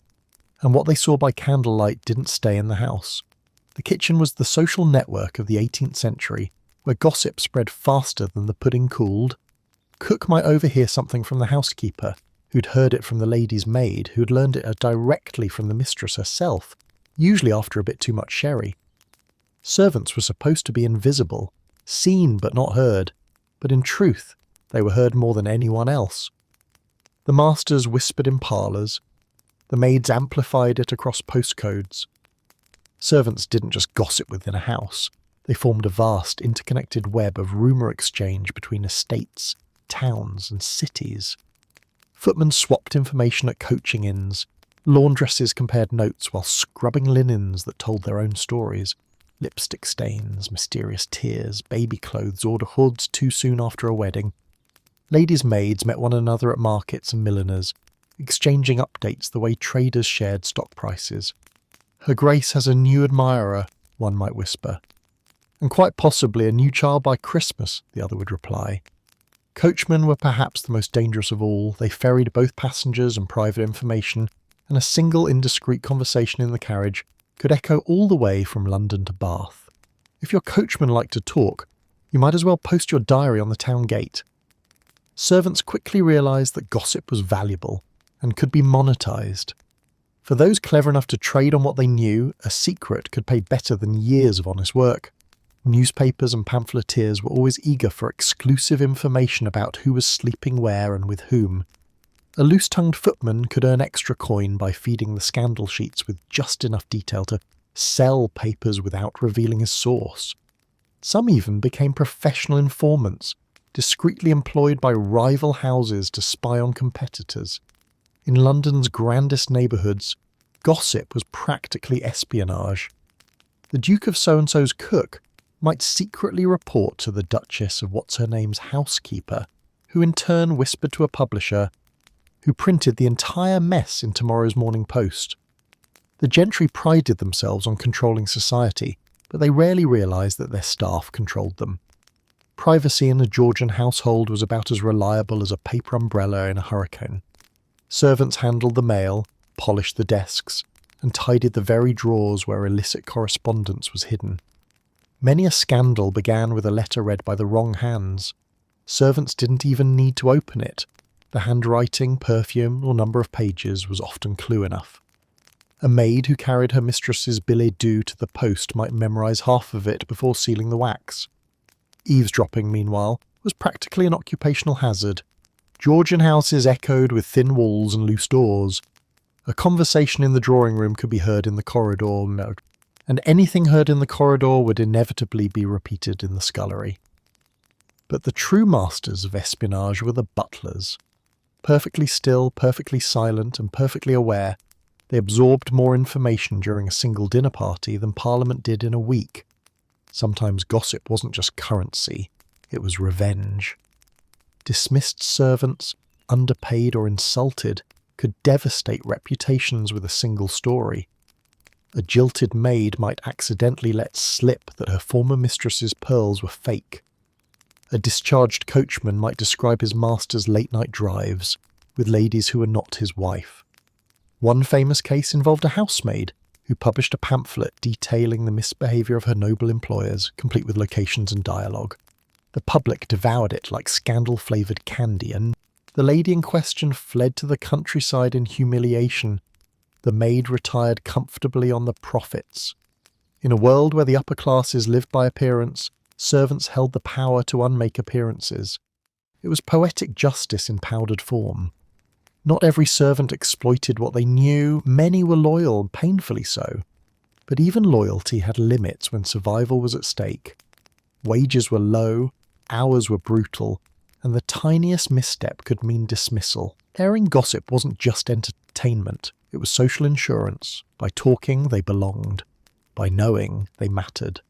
The unseen hands that poured wine and buttoned gowns were not powerless after all. They were the quiet authors of the stories their masters feared most. Today, historians reconstruct the Georgian world through letters, diaries, and records. But much of what really happened, the human mess behind the polished portraits, was carried in the memories of servants who left no written trace. They were the empire's invisible historians, narrating the truth between classes. Their chatter built bridges between the great and the humble, between the upstairs world of silk and the downstairs one of soot. Every grand affair, every duel, every scandalous elopement, all of it survived because a servant whispered it first. Your secrets were never safe, especially if your footman had good hearing and bad morals. Love in Georgian Britain wasn't private, poetic, or purely romantic. It was public entertainment. Every courtship came with an audience, every affair with a betting pool, and every heartbreak with a pamphlet. In a society where gossip travelled faster than a mail coach, romance wasn't just risky, it was practically a team sport. The Georgians managed to turn love into both performance and scandal. The moment two people exchanged glances, half of London began composing commentary. A suitor might woo in whispers, but within a week the whispers were in print. Ghosting wasn't possible when everyone in town knew your business. Courtship in the 18th century was less about passion and more about presentation. A proper Georgian romance was conducted under the watchful eyes of chaperones, servants, and society itself. A lady never met a gentleman. She was introduced, preferably in a room full of people ready to judge how he bowed. Flirtation was ritualized. Fans fluttered, glances lingered, and conversations tiptoed along the edge of impropriety. The right amount of eye contact could ignite hope. Too much, and it ignited scandal. But for all its formality, Georgian courtship was a dangerous game. Love letters were the era's most incriminating artifacts. Handwritten grenades that could explode reputations long after the romance fizzled. If intercepted, they could destroy marriages, fuel gossip, or inspire duels. If published, they could immortalize your humiliation forever. A careless note when my heart beats only for you could be all it took for half of London to start discussing your pulse.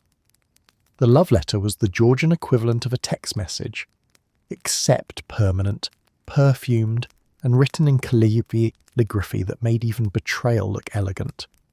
Couples wrote obsessively, their correspondence dripping with melodrama and metaphors. Ink became emotion, paper became confession. But once that seal was broken, the danger began. Letters were lost, stolen, or, worst of all, accidentally shared. Servants read them, friends quoted them, publishers paid handsomely for them. Some lovers stormed or scandalized even released collections of correspondence to the public. One famous case saw a jilted woman publish her suitor's letters in a pamphlet titled "The Faithless Gentleman Unmasked." London devoured it, laughing over each exaggerated vow of devotion. The poor man, whose penmanship had been praised by his mistress, found it dissected by critics instead. Every written word was ammunition, and in the Georgian arsenal, ink was far more dangerous than gunpowder. When gossip leaked, romance often turned lethal. No era embraced the theatrical breakup quite like the Georgian. A gentleman accused of trifling with a lady's affections might find himself invited to meet at dawn. These duels weren't about love, they were about honour, that delicate social currency worth more than life itself. A misplaced rumour that a woman had been too familiar could force her brothers to demand satisfaction. Meanwhile, the lady in question was expected to remain at home, pale and tragic, while the men risked death for her good name. It was absurdly dramatic, and perfectly Georgian. Even when bullets weren't involved, romantic humiliation could ruin a person. A broken engagement could mean social exile, especially for women. A jilted man, however, was expected to sigh poetically, drink heroically, and write dreadful poetry about his faithless angel. Heartbreak wasn't just personal, it was performative. For those too impatient for permission, elopement was the nuclear option. The road to Scotland, particularly Gretna Green, became the highway of desperate love. Coaches sped through the night, hooves clattering, hearts pounding, and reputations teetering. The press adored these stories. Nothing sold like a runaway couple pursued by furious relatives.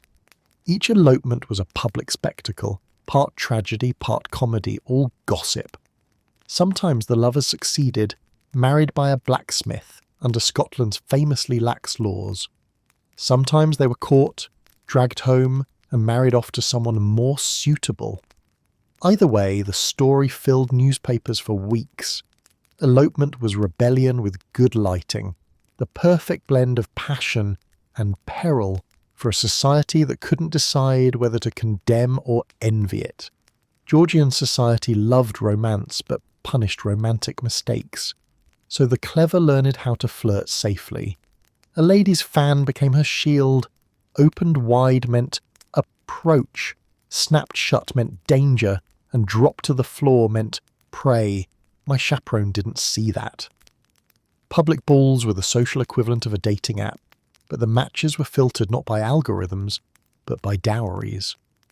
Love without fortune was a luxury few could afford. Courtship wasn't about compatibility, it was about strategy. Still, even strategic affection could spark genuine feeling, and genuine feeling was dangerous. A woman's reputation was her most fragile possession, a man's his most negotiable. The double standard wasn't just alive, it was enshrined in etiquette. By the late Georgian era, the line between romance and reality blurred completely. Playwrights, novelists and poets mined society's love stories for material. Everyone wanted to read about heartbreak, preferably someone else's. Pamphlets detailed scandalous affairs, caricatures mocked rejected lovers. Gossip columns recorded who danced with whom, who blushed too deeply, and who left the ballroom early with suspicious haste.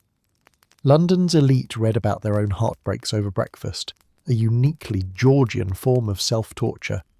But they couldn't stop. Love and scandal were addictive, and the public demanded a steady diet of both. Romantic privacy, once a dream, became impossible in the age of Georgian gossip. Love was no longer a personal emotion, it was a performance subject to critique. Every say, every note, every secret meeting became part of the endless theatre of society, and yet, in the midst of all the exposure, people still fell in love, foolishly, recklessly, gloriously. Because while the world watched, hearts continued their old, inconvenient business of disobedience. For every ruined reputation, there was a story that survived. Proof that in Georgian Britain, even under the microscope of gossip, love found a way. Ghosting wasn't possible when everyone in town knew your business. To understand Georgian gossip in its purest, most combustible form, you need only walk into a London theatre circa 1785. Forget Shakespeare's tragedies or Sheridan's comedies, the real performance was happening in the boxes. Lace fans fluttered like nervous birds, lorgnettes were raised like snipers' scopes, and every whisper echoed louder than the actors' lines. The play on stage was optional, the audience was the show. The drama on stage was nothing compared to what was happening in the audience. The theatre was the beating heart of Georgian nightlife, equal parts entertainment networking event and gladiator arena for social survival. Covent Garden and Drury Lane were the crown jewels, boasting opulent chandeliers, gilded balconies, and acoustics designed for both iambic pentameter and malicious whispering. A theatre night was less night out, a more public declaration of relevance. To be seen in the right box at the right show was to affirm your place in the upper world. To be seen in the wrong box, or worse, not seen at all, invited questions. Was your fortune fading? Was your reputation in tatters? Had your name been left off the guest list at last night's supper? For the Georgian elite, the theatre was social currency, and scandal its most accepted form of payment. The most exclusive spots were the theatre boxes, ornate little cages of velvet and gossip. Here sat duchesses in diamonds and rakes in silk, conversing loudly enough to remind everyone they existed. The boxes weren't just for viewing, they were for being viewed. Guests angled themselves strategically toward the house, ready to nod or feign surprise at whichever notorious acquaintance appeared below. A well-timed wave or disdainful glance could alter reputations more swiftly than any sermon. Some boxes were infamous for their regulars, courtesans and their wealthy patrons, actresses and their protectors, political rivals pretending to be civil. One playwright quipped that the boxes were filled with spectators pretending to watch morality performed while practicing immorality in plain sight. In short, if the pit was for passion, the boxes were for pretense. Down below, the pit offered a different kind of theatre, one powered by beer, laughter, and sheer volume. The pit crowd was rowdy, expressive, and unashamedly judgmental. They heckled actors, debated lines, and occasionally fought each other over seating. The audience was a volatile mix of apprentices, shopkeepers, and drunken gentlemen slumming it for atmosphere. The social classes collided here, sometimes literally. Actors learned to pause mid-monologue until the fights quieted down. The pit wasn't polite, but it was honest. It represented what Georgian London truly was: loud, unfiltered, and addicted to spectacle. For every duchess whispering scandal above, There were 10 tradesmen below shouting it louder. The Georgian theatre made celebrities long before Hollywood existed. Actresses like Sarah Siddons, Dorothy Jordan, and Elizabeth Inchbald were household names, adored, dissected, and envied in equal measure. Siddons, the tragic muse, was worshipped with near religious fervour. Her audiences sobbed audibly. Her fans followed her home in processions. Yet even she wasn't immune to gossip. Every gesture, every feint, every new gown became material for commentary. Meanwhile, Dorothy Jordan, known for her comedy and her affair with the Duke of Clarence, the future William IV, was proof that fame and scandal were inseparable. Her performances filled theatres, her private life filled newspapers, and her charisma made the two impossible to distinguish. The critics were merciless. A single bad review could end a career, especially when printed next to a caricature by Gilray. But the actors gave as good as they got, some publicly mocked reviewers on stage, turning insult into applause. London's theatre world wasn't just art, it was blood sport, and everyone was armed with wit. Backstage was a carnival of chaos. Actors quarrelled, directors panicked, and props broke at the worst possible moments. Affairs blossomed between leading men and leading ladies, often continuing long after the final curtain. Wardrobes doubled as confessionals. Scandals were born in dressing rooms faster than in ballrooms. A whispered flirtation could become next week's front-page satire. One observer remarked, "The theatre is but a house of mirrors, and all of them cracked." And yet, despite the chaos, the Georgian stage thrived. It was the one place where society's contradictions could safely collide. Virtue performed by vice, morality mocked by comedy, and gossip turned into public art. The Georgian audience didn't just watch, they participated. A cough, a laugh, or a gasp could change the tone of a performance. Applause was spontaneous. Hissing was political. Some plays failed not because they were bad, but because the audience decided to destroy them. And sometimes the gossip became the story. When a famous adulterer entered his box, the crowd turned to stare instead of at the stage. When a rival politician appeared, cheers or jeers drowned out the actors entirely. One playwright wryly noted, "My dialogue is less heard than the conversation it inspires." The Georgian theatre was the prototype of modern media, an endless cycle of attention, outrage, and applause. Ultimately, the theatre reflected its audience, dazzling, duplicitous, and insatiably curious. It mirrored the nation's obsessions with love, money, and reputation. It was where morality was preached, mocked, and reinvented in the same evening. The Georgian Playhouse wasn't just entertainment, it was an education in hypocrisy. Every seat offered a view of someone pretending, performing, or pretending not to perform. The plays may have ended at midnight, but the real show, the gossip they sparked, continued long into the night, flowing into newspapers, coffee houses, and breakfast tables. The curtain never truly fell, it just changed locations. The drama on stage was nothing compared to what was happening in the audience. If money makes the world go round, gossip was the oil that kept Georgian society spinning. It wasn't just talk, it was commerce. Every whispered secret, every scandalous letter, every theatrical outburst was worth hard cash to someone. By the late 18th century, rumour had transformed from idle chatter into a thriving economy, complete with supply chains, middlemen, and branding strategies that would make Wall Street proud. Forget stocks. Invest in rumours, returns guaranteed by breakfast. The Georgian period witnessed the explosion of print culture, pamphlets, newspapers, journals, and illustrated caricatures flooding London faster than the Thames in spring. Literacy rates were climbing, coffee houses were bustling, and the public had developed a voracious appetite for other people's business. Enter the scandal economy, a free market built entirely on indiscretion.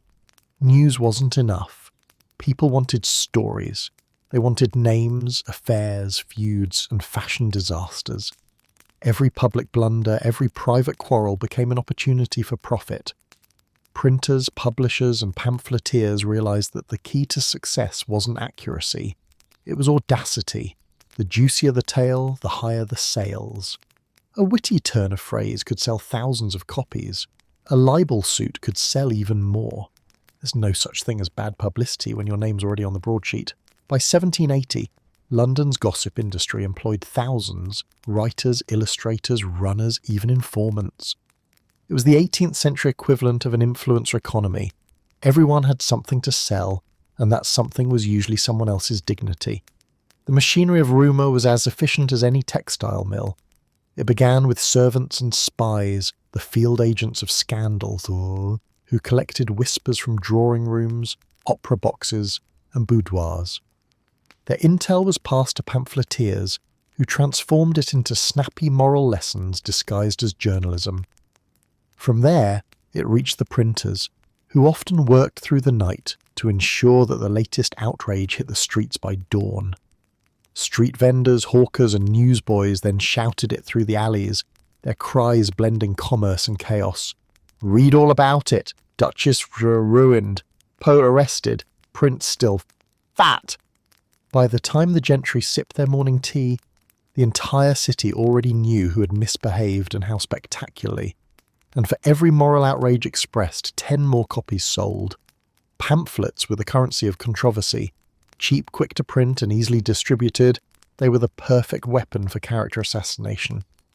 Politicians, poets, and spurned lovers all took to the press to air grievances, or to pretend they weren't guilty of the very thing they were accused of. One pamphlet might accuse a lady of unseemly conduct. The next day, another pamphlet would appear titled, A Vindication of My Virtue. Then a third pamphlet by an anonymous observer would analyse both and conclude that everyone involved was lying. And the printers laughed all the way to the bank. Even the moral reformers joined in. Vice exposure literature, lurid tracts pretending to warn against immorality while describing it in exquisite detail, sold like sugared sin. Georgian readers claimed to read them for edification, but their smirk suggested otherwise. If you wanted to invest in gossip, the London coffee house was your stock exchange. Here, merchants, politicians, actors, and writers met to trade the day's rumours with the same seriousness they gave to trade routes and grain prices. One observer quipped that in a Georgian coffee house, you could learn the fate of nations and the colour of Lady So-and-so's garters in the same breath. Some coffee houses specialised. Will's catered to poets and playwrights. Lloyd's became a centre for maritime gossip and, incidentally, insurance. Button's served as headquarters for essayists and philosophers who debated ethics by day and whispered scandals by night. Information was currency, and the cleverest brokers turned conversation into income. A journalist could overhear a juicy exchange, sprint to a printer, and have it published within hours. The city's chatter became the pulse of its economy, caffeinated, speculative, and occasionally catastrophic. The upper classes soon realised that gossip wasn't just dangerous, but it was useful. Scandal sold everything. Fashionable designers bribed pamphleteers to mention which duchess wore which gown to which ball. Jewellers leaked details of royal purchases. Perfume makers capitalised on controversy, naming scents after infamous mistresses and eloping actresses. In short, bad publicity was rebranded as marketing. Being talked about was better than being forgotten, and Georgian high society understood that perfectly. Even moral outrage was monetised. Sermons denouncing the decay of public virtue drew massive crowds, while printers sold transcripts afterward. Preachers scolded society by day, then dined with its worst offenders by night. A cycle as profitable as it was hypocritical. Of course, not everyone profited. For every pamphleteer made rich, there was a duchess ruined or a politician humiliated. Reputation was the most fragile form of capital, and once it crashed, there was no bailout. Lawsuits for libel became common, though often futile. The courts were less interested in protecting reputations than in entertaining the nation. A scandalous trial was a public spectacle, complete with spectators, refreshments, and printed transcripts sold at the door. Ironically, suing for defamation usually made things worse. Nothing sold better than denial. Once you tried to silence gossip, it multiplied like rabbits in a hedgerow. By the early 19th century, gossip was no longer just social currency. It was an industry feeding on itself. It linked journalism, art, politics, and commerce into one glittering, cynical ecosystem. The age of information had begun, but information's first form was rumour with a profit margin. And yet, for all its chaos, it democratised attention. Even a milkmaid could become famous if her scandal was interesting enough. The Georgian economy wasn't driven solely by gold or trade. It was powered by curiosity, hypocrisy, and the endless human hunger for stories. Forget stocks, invest in rumours, returns guaranteed by breakfast. For every whisper that delighted Georgian society, there was a preacher ready to denounce it from the pulpit. Gossip, according to the nation's moral guardians, was the devil's favourite language, seductive, infectious, and guaranteed to damn one's soul faster than gin or gambling. Yet curiously, these same moral crusaders couldn't resist sneaking a peek at the very scandal sheets they condemned. It was hypocrisy in powdered wigs, and business was booming. Thou shalt not gossip, but pass me the paper when you're done. The late 18th century was a golden age of contradiction. London was bursting with theatres, pleasure gardens and gossip columns, yet it was also a city obsessed with appearing virtuous.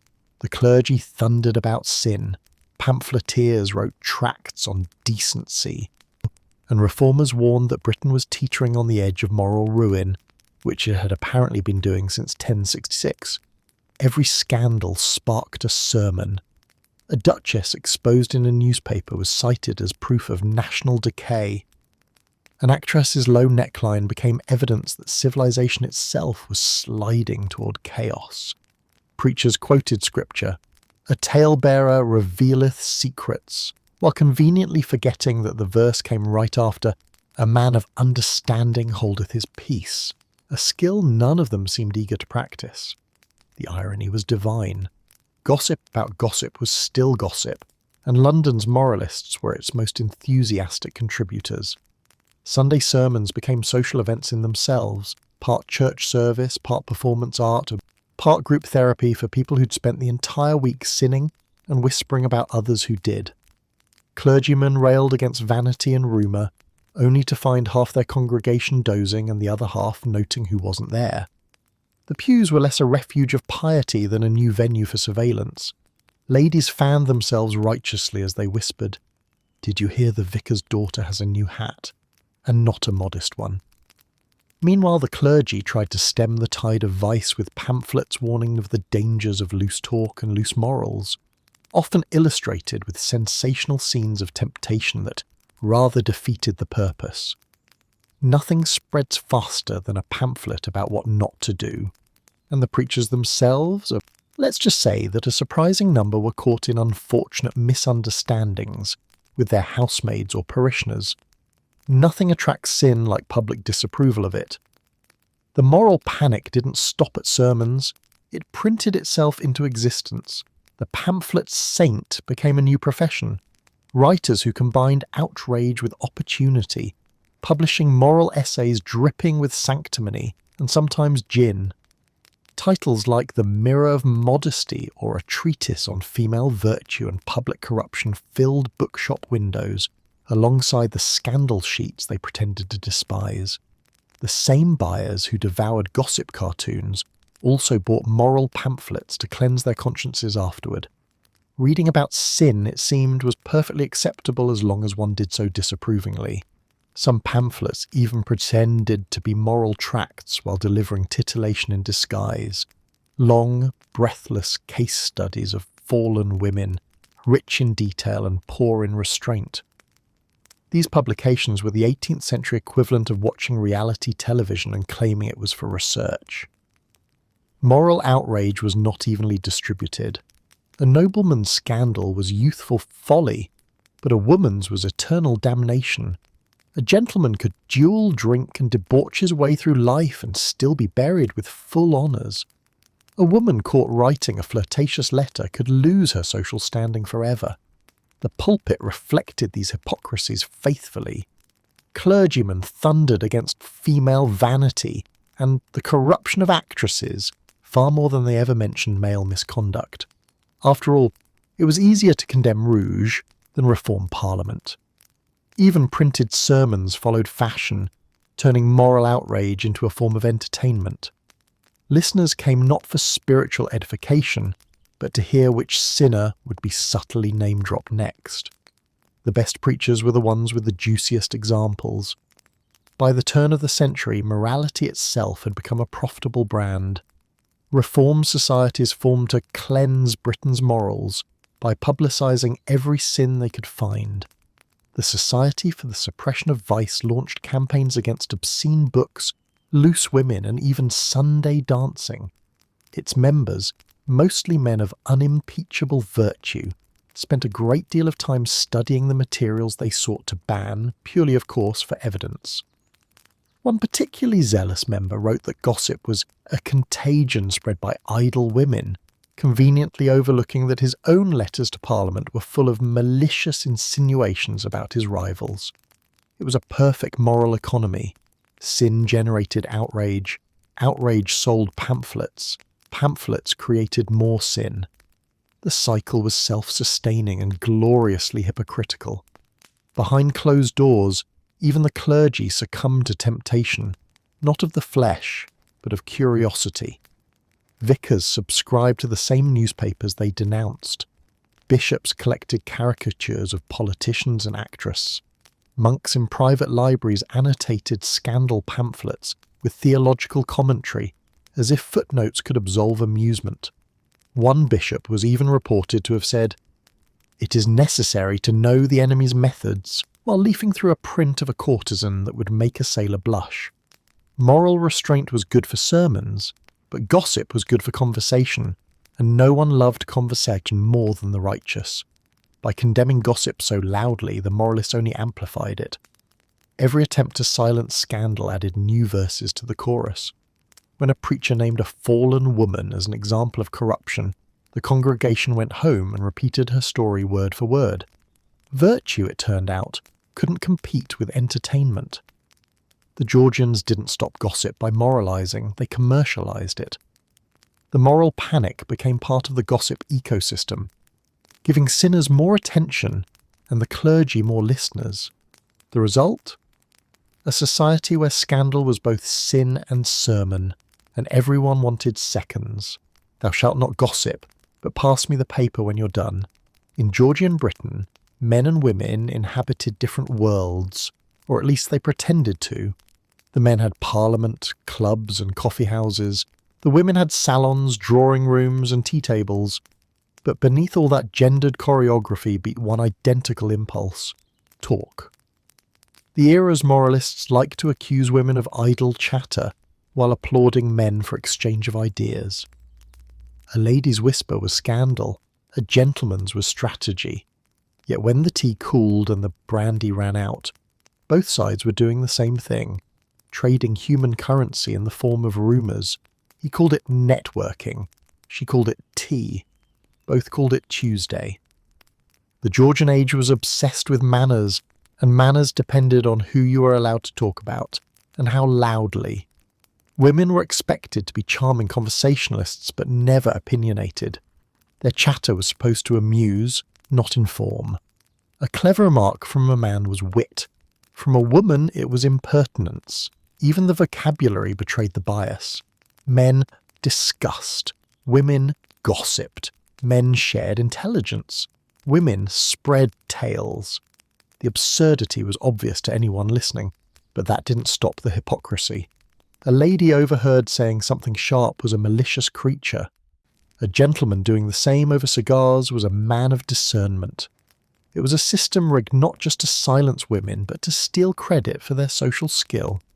Because make no mistake, Georgian women invented the art of strategic rumour. The men just renamed it and took notes. While women supposedly idle chatted, men institutionalised gossip into an industry. Coffee houses became the masculine equivalent of salons, complete with political slander, economic speculation, and the occasional fistfight disguised as debate. Here, gentlemen spread rumours that could topple ministers, shift markets and destroy reputations, all under the noble banner of news. At Lloyd's Coffee House, shipping magnates swapped whispers about pirate attacks and bankruptcies. At White's Club, aristocrats bet fortunes on who would elope next or which politician would resign first. And at St. James's, the air was thick with scandal, half true, half gin. Men called it the exchange of information vital to the empire. Women called it what we've been doing for years, but louder. And while sermons railed against female tongues, male tongues were busy rewriting history and rewriting laws. Women, confined by social convention, turned gossip into a weapon of influence. Their conversations weren't idle. They were engineered. In a world where they couldn't vote, legislate, or speak publicly, they built invisible empires with words. A clever hostess knew precisely which rumour to release, which compliment to plant, and which pause to let hang just long enough to be suspicious. At the tea table, gossip wasn't trivial, it was tactical. Marriage alliances, political leanings, and social assents all depended on reputation. A rumour in the right ear could shape a season. A whisper at the wrong time could end one. In this way, the Georgian woman became a quiet master of diplomacy. Her fan gestures might have been delicate, but her strategies were ruthless. And all the while, men dismissed it as idle chatter, oblivious that half their careers were being coordinated between cups of Darjeeling. Men had gentlemen's clubs, sanctuaries of brandy fumes and hypocrisy. Inside, discussions of empire, philosophy, and politics often devolved into arguments about who was sleeping with whose wife. The decor was mahogany, but the conversation was pure tabloid. Women, meanwhile, hosted parlour gatherings that critics mocked as chatter parties. In reality, these were think tanks disguised as social events. Ideas about literature, art, and even political reform circulated among women who weren't supposed to have opinions. Some, like Elizabeth Montagu and the Bluestockings, transformed drawing-room dialogue into intellectual rebellion. Their salons welcomed poets, philosophers, and reformers, much to the horror of men who preferred their women ornamental and silent. Montagu once joked that her gatherings were a refuge for those excluded by noise. In other words, where the men's talk ended, the real conversation began. The gender divide wasn't just social, it was moral. A man's rumour might bruise another man's pride. A woman's could end her life as she knew it. If a gentleman spread slander, it was politics. If a lady repeated hearsay, it was vice. The difference wasn't in the act, it was in the punishment. A man caught gossiping might lose an ally. A woman caught gossiping might lose her reputation, her marriage prospects, or even her home.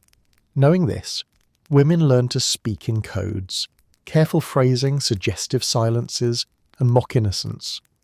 I wouldn't dream of saying such a thing became the Georgian equivalent of, I'm just saying. Meanwhile, men in clubs traded affairs and financial secrets with the reckless confidence of people who'd never had to fear social exile. It was a masterclass in double standards. The men sinned openly and the women got blamed stylishly. Of course, not everyone stayed in their lane. Some women entered the male sphere of public gossip, writing, publishing, and debating under their own names. They were ridiculed for it. When Mary Wollstonecraft published her fiery defences of women's rights, the critics attacked her not for her arguments, but for her immodesty in making them. Her intellect was treated as a handle in itself, proof that women who spoke boldly were morally suspect. Conversely, male writers who delved into gossip, like Horace Walpole, the king of catty letters, were celebrated as wits and tastemakers. His correspondence gleamed with sarcasm, gossip, and glee, but no one accused him of vice. He was simply clever. Apparently cleverness was only dangerous when you wore a corset. By the end of the Georgian era, one thing was clear: gossip was the one field where women achieved total equality, though society refused to admit it. Men and women gossiped differently, but both did it compulsively, brilliantly, and with impeccable flair. Men used it to build alliances. Women used it to survive them. Men made careers from it. Women made meaning. Both proved that in a world obsessed with words, Power belonged not to those who shouted the loudest, but to those who knew when to whisper. In the glittering, rumour-fueled world of Georgian Britain, gossip wasn't just entertainment, it was ammunition. A well-placed word could destroy fortunes, unravel marriages, and occasionally end lives. Behind the powdered wigs and polite laughter lay a culture where reputation was so fragile it could shatter from a whisper. And when it did, the fallout wasn't measured in embarrassment. It was measured in blood, bankruptcy, and banishment. One wrong whisper and suddenly you're trending for all the wrong reasons in the obituary section. Reputation in Georgian society wasn't merely social standing. It was survival. It dictated your marriage prospects, your career, even your legal credibility. For the upper classes, it was both armour and target, gleaming, brittle, and easily dented. That fragility made gossip the deadliest weapon of all. A rumour could reduce a gentleman to ruin faster than debt or disease.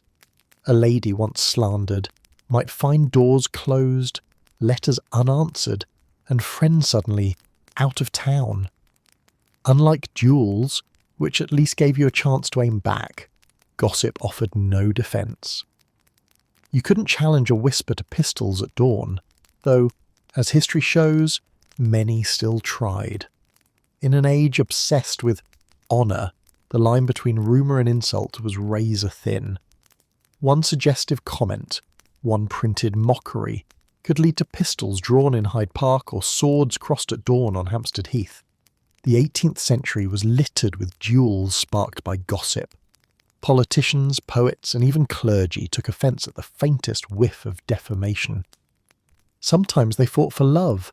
More often, they fought for appearances. The playwright Richard Brinsley Sheridan, for instance, duelled twice over his fiancée's honour, once after someone spread rumours about her virtue, and again after they married and someone repeated them. He survived both encounters, though his waistcoat reportedly didn't.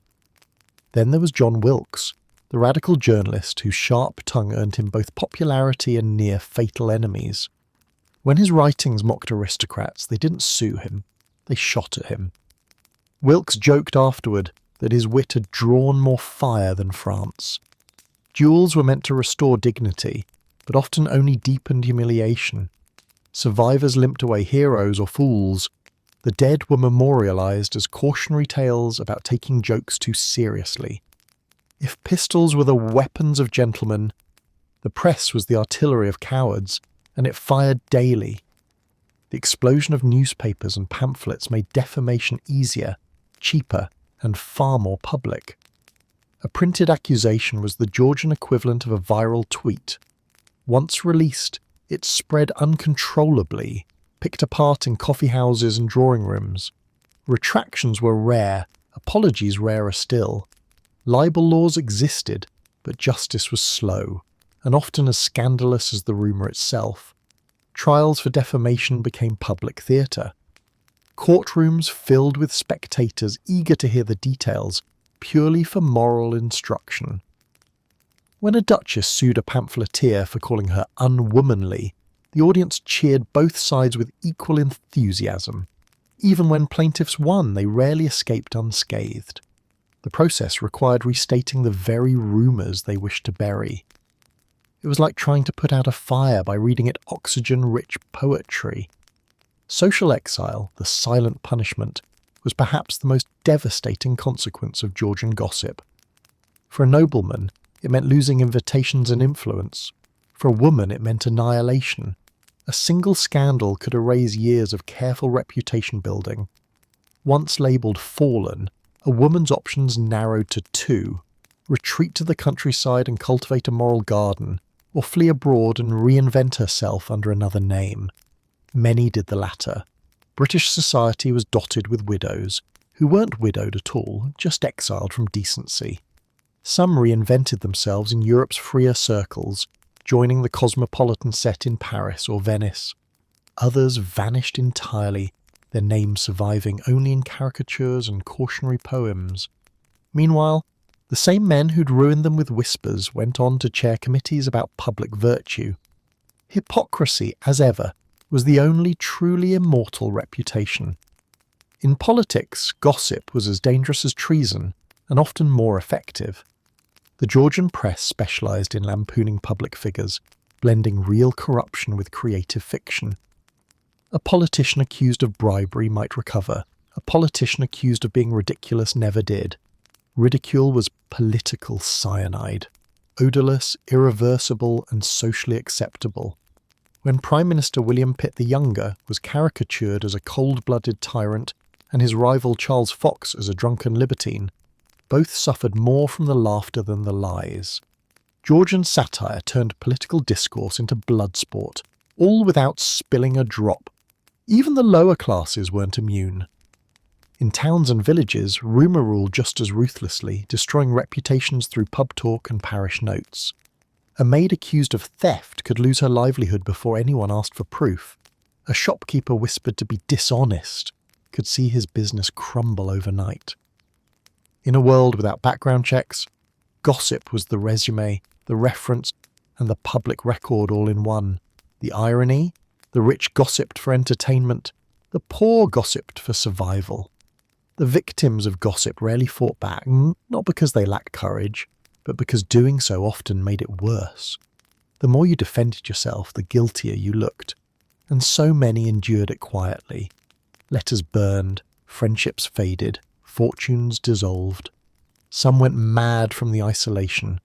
Others, in despair, took their own lives. A grim reminder that character assassination wasn't always a metaphor.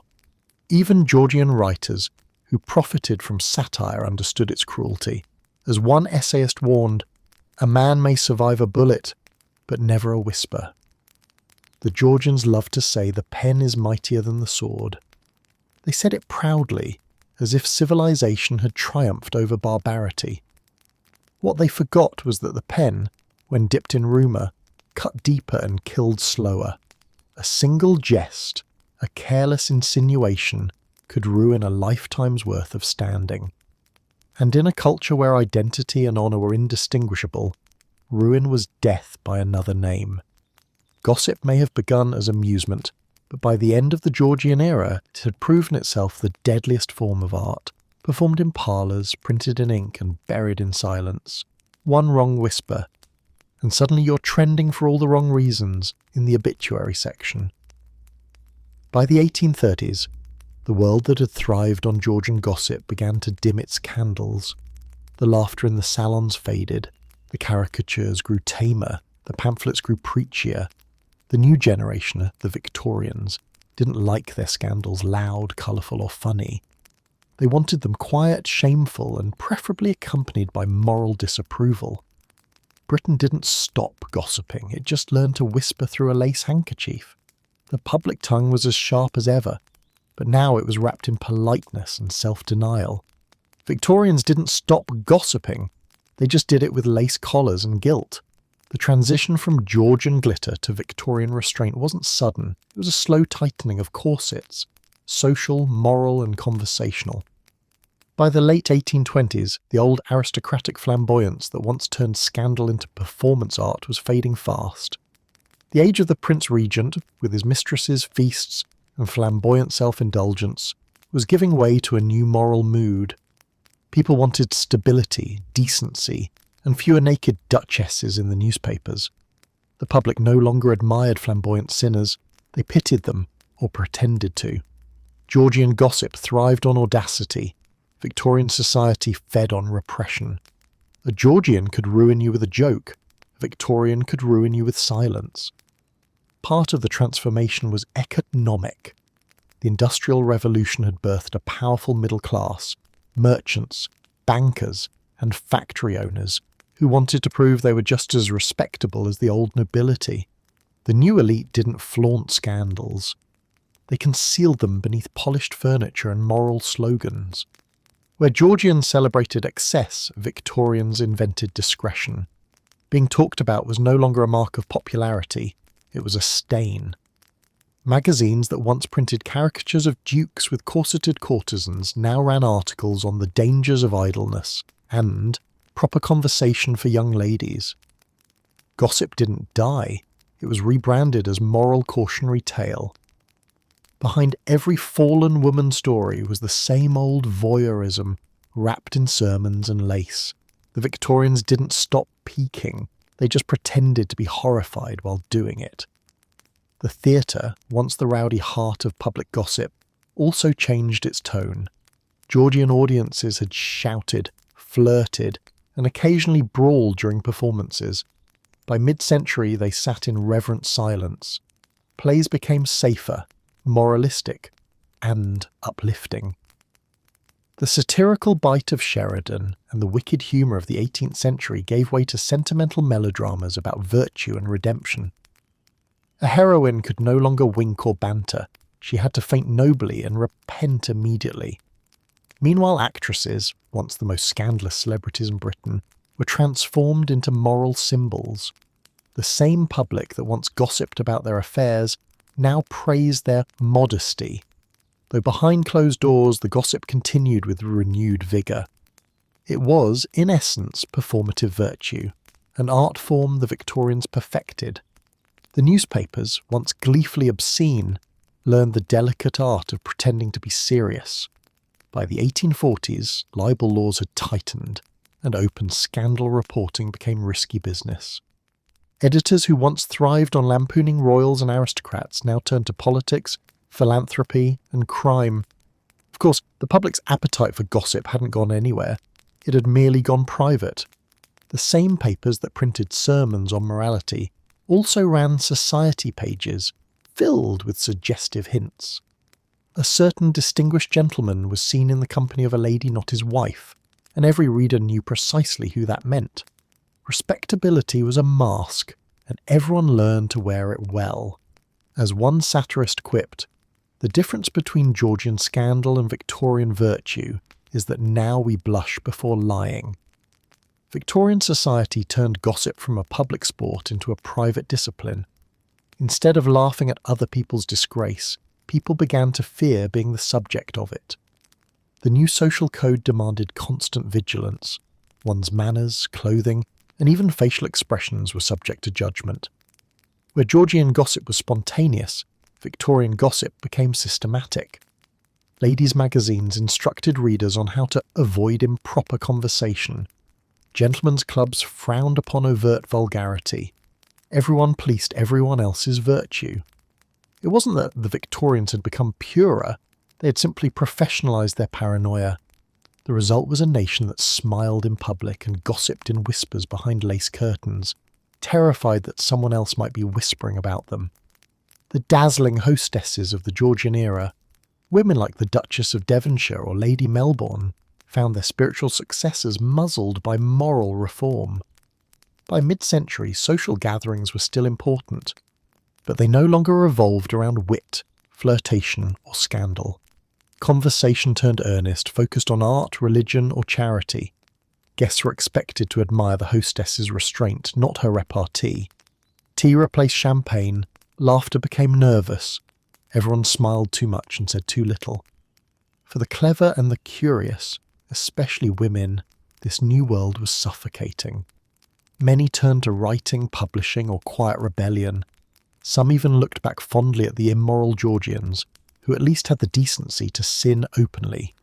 With the decline of public scandal came the rise of private guilt. What had once been thrilling became shameful. The thrill of watching others fall was replaced by the fear of falling oneself. Victorian gossip was more psychological than theatrical. It didn't destroy with mockery, it strangled with propriety. People still talked, but now they did it through raised eyebrows and moral sighs. Scandal survived, but it changed costume, less silk, more sermons. As one witty observer put it, the Georgian sinner was public and proud, the Victorian sinner was private and punctual. The Georgian age of laughter, boldness, and brazen scandal gave way to an empire of restraint, but repression didn't end gossip, it simply buried it deeper. Behind every polished Victorian family portrait was a history of whispered indiscretions, hidden affairs, and quiet heartbreaks. The only difference was the volume. The age of rumour hadn't died, it had learned to curtsy. Victorians didn't stop gossiping, They just did it with lace collars and guilt. When you scroll through today's headlines about celebrity feuds, royal scandals, and influencers accidentally leaking private drama, you're not witnessing a modern phenomenon. You're watching the long, powdered shadow of Georgian Britain. The 18th century didn't just invent gossip, it industrialized it. The Georgians walked so social media could run, and trip spectacularly. From coffeehouse chatter to caricature prints, from scandalous pamphlets to political lampoons, Georgian Britain built the first self-sustaining gossip economy, and we've been living in its noisy aftermath ever since. Before the Georgian era, gossip was local, confined to neighbours, churches, and the occasional royal rumour. But by the 1700s, something new was brewing, a mass audience with mass curiosity. Literacy was rising, print was cheap, and the population had developed an insatiable taste for other people's business. Pamphlets like the Town and Country magazine or the Ramblers magazine became proto-tabloids, mixing news with scandal, moral outrage with voyeuristic delight. They didn't just report gossip, they created it. The boundary between truth and fiction was delightfully optional, as long as sales were good. The Georgians were the first to realise that reputation could be monetised. Every elopement, duel, or flirtation became raw material for entertainment. Sound familiar? It should. They basically invented the clickbait headline. Scandal sells wasn't just a saying, it was an empire, and it hasn't stopped selling since. If the 21st century has Instagram influencers, the 18th had duchesses, courtesans, and playwrights who managed their public image with equal cunning.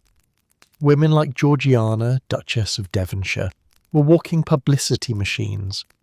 She cultivated her style, her friendships, and even her political alliances through public image long before PR firms existed. When caricaturists mocked her, she didn't hide. She leaned into it, turning ridicule into fame. Likewise, actresses such as Dorothy Jordan and Sarah Siddons shaped their reputations through performance both on and off stage.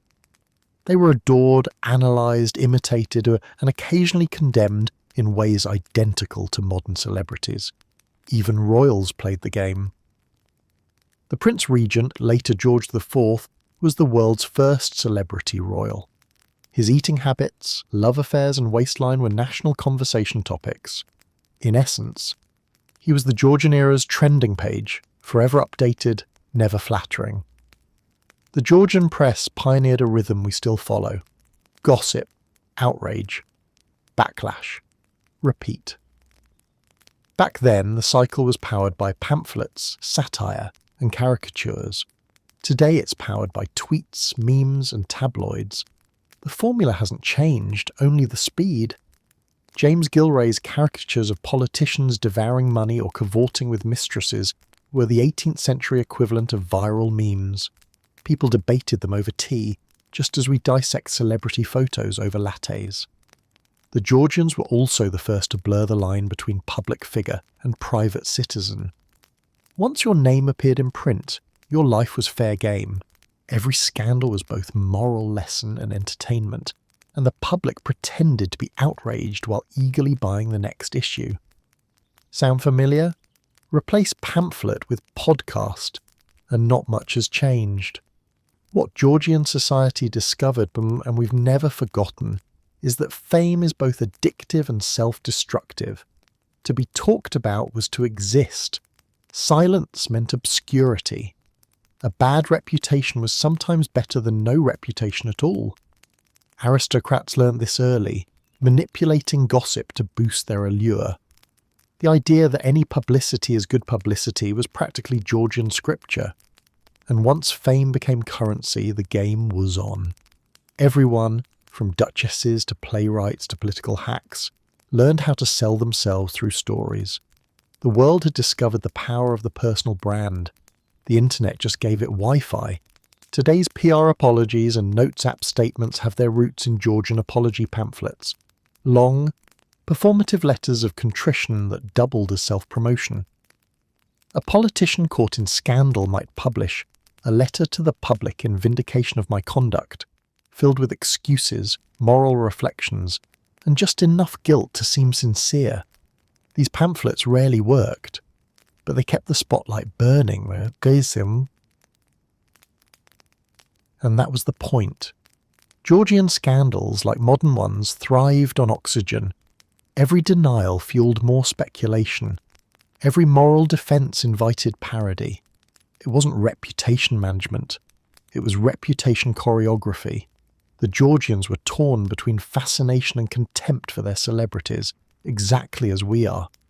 They idolised beauty, wit and wealth, while mocking those who had them. Every downfall was a morality play. The mighty humbled, the virtuous exposed, the sinful redeemed, or not. But deep down, everyone enjoyed it. Gossip was a communal pleasure disguised as moral outrage. I'm not enjoying this scandal, I'm studying it. The same psychology powers today's tabloids, gossip blogs and reality TV.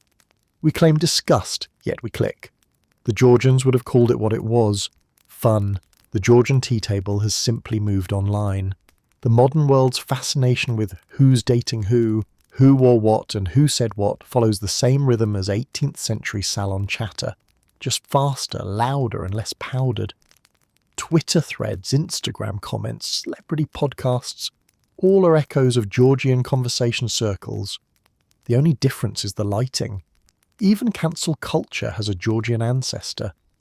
Once your reputation was spoiled in Georgian London, there was no coming back. You could move to the countryside, or, in today's terms, delete your account. In the end, the Georgians gave the modern world its most enduring addiction, the publicity about private lives. They turned curiosity into culture, scandal into spectacle, and talk into power. Their salons became our screens, their pamphlets our posts, their caricatures our memes. They proved that humans never tire of gossip. We just invent new technologies to spread it faster. The players have changed, but the plot remains the same. Reputation, ruin, and redemption on repeat. The Georgians walked so social media could run and trip spectacularly.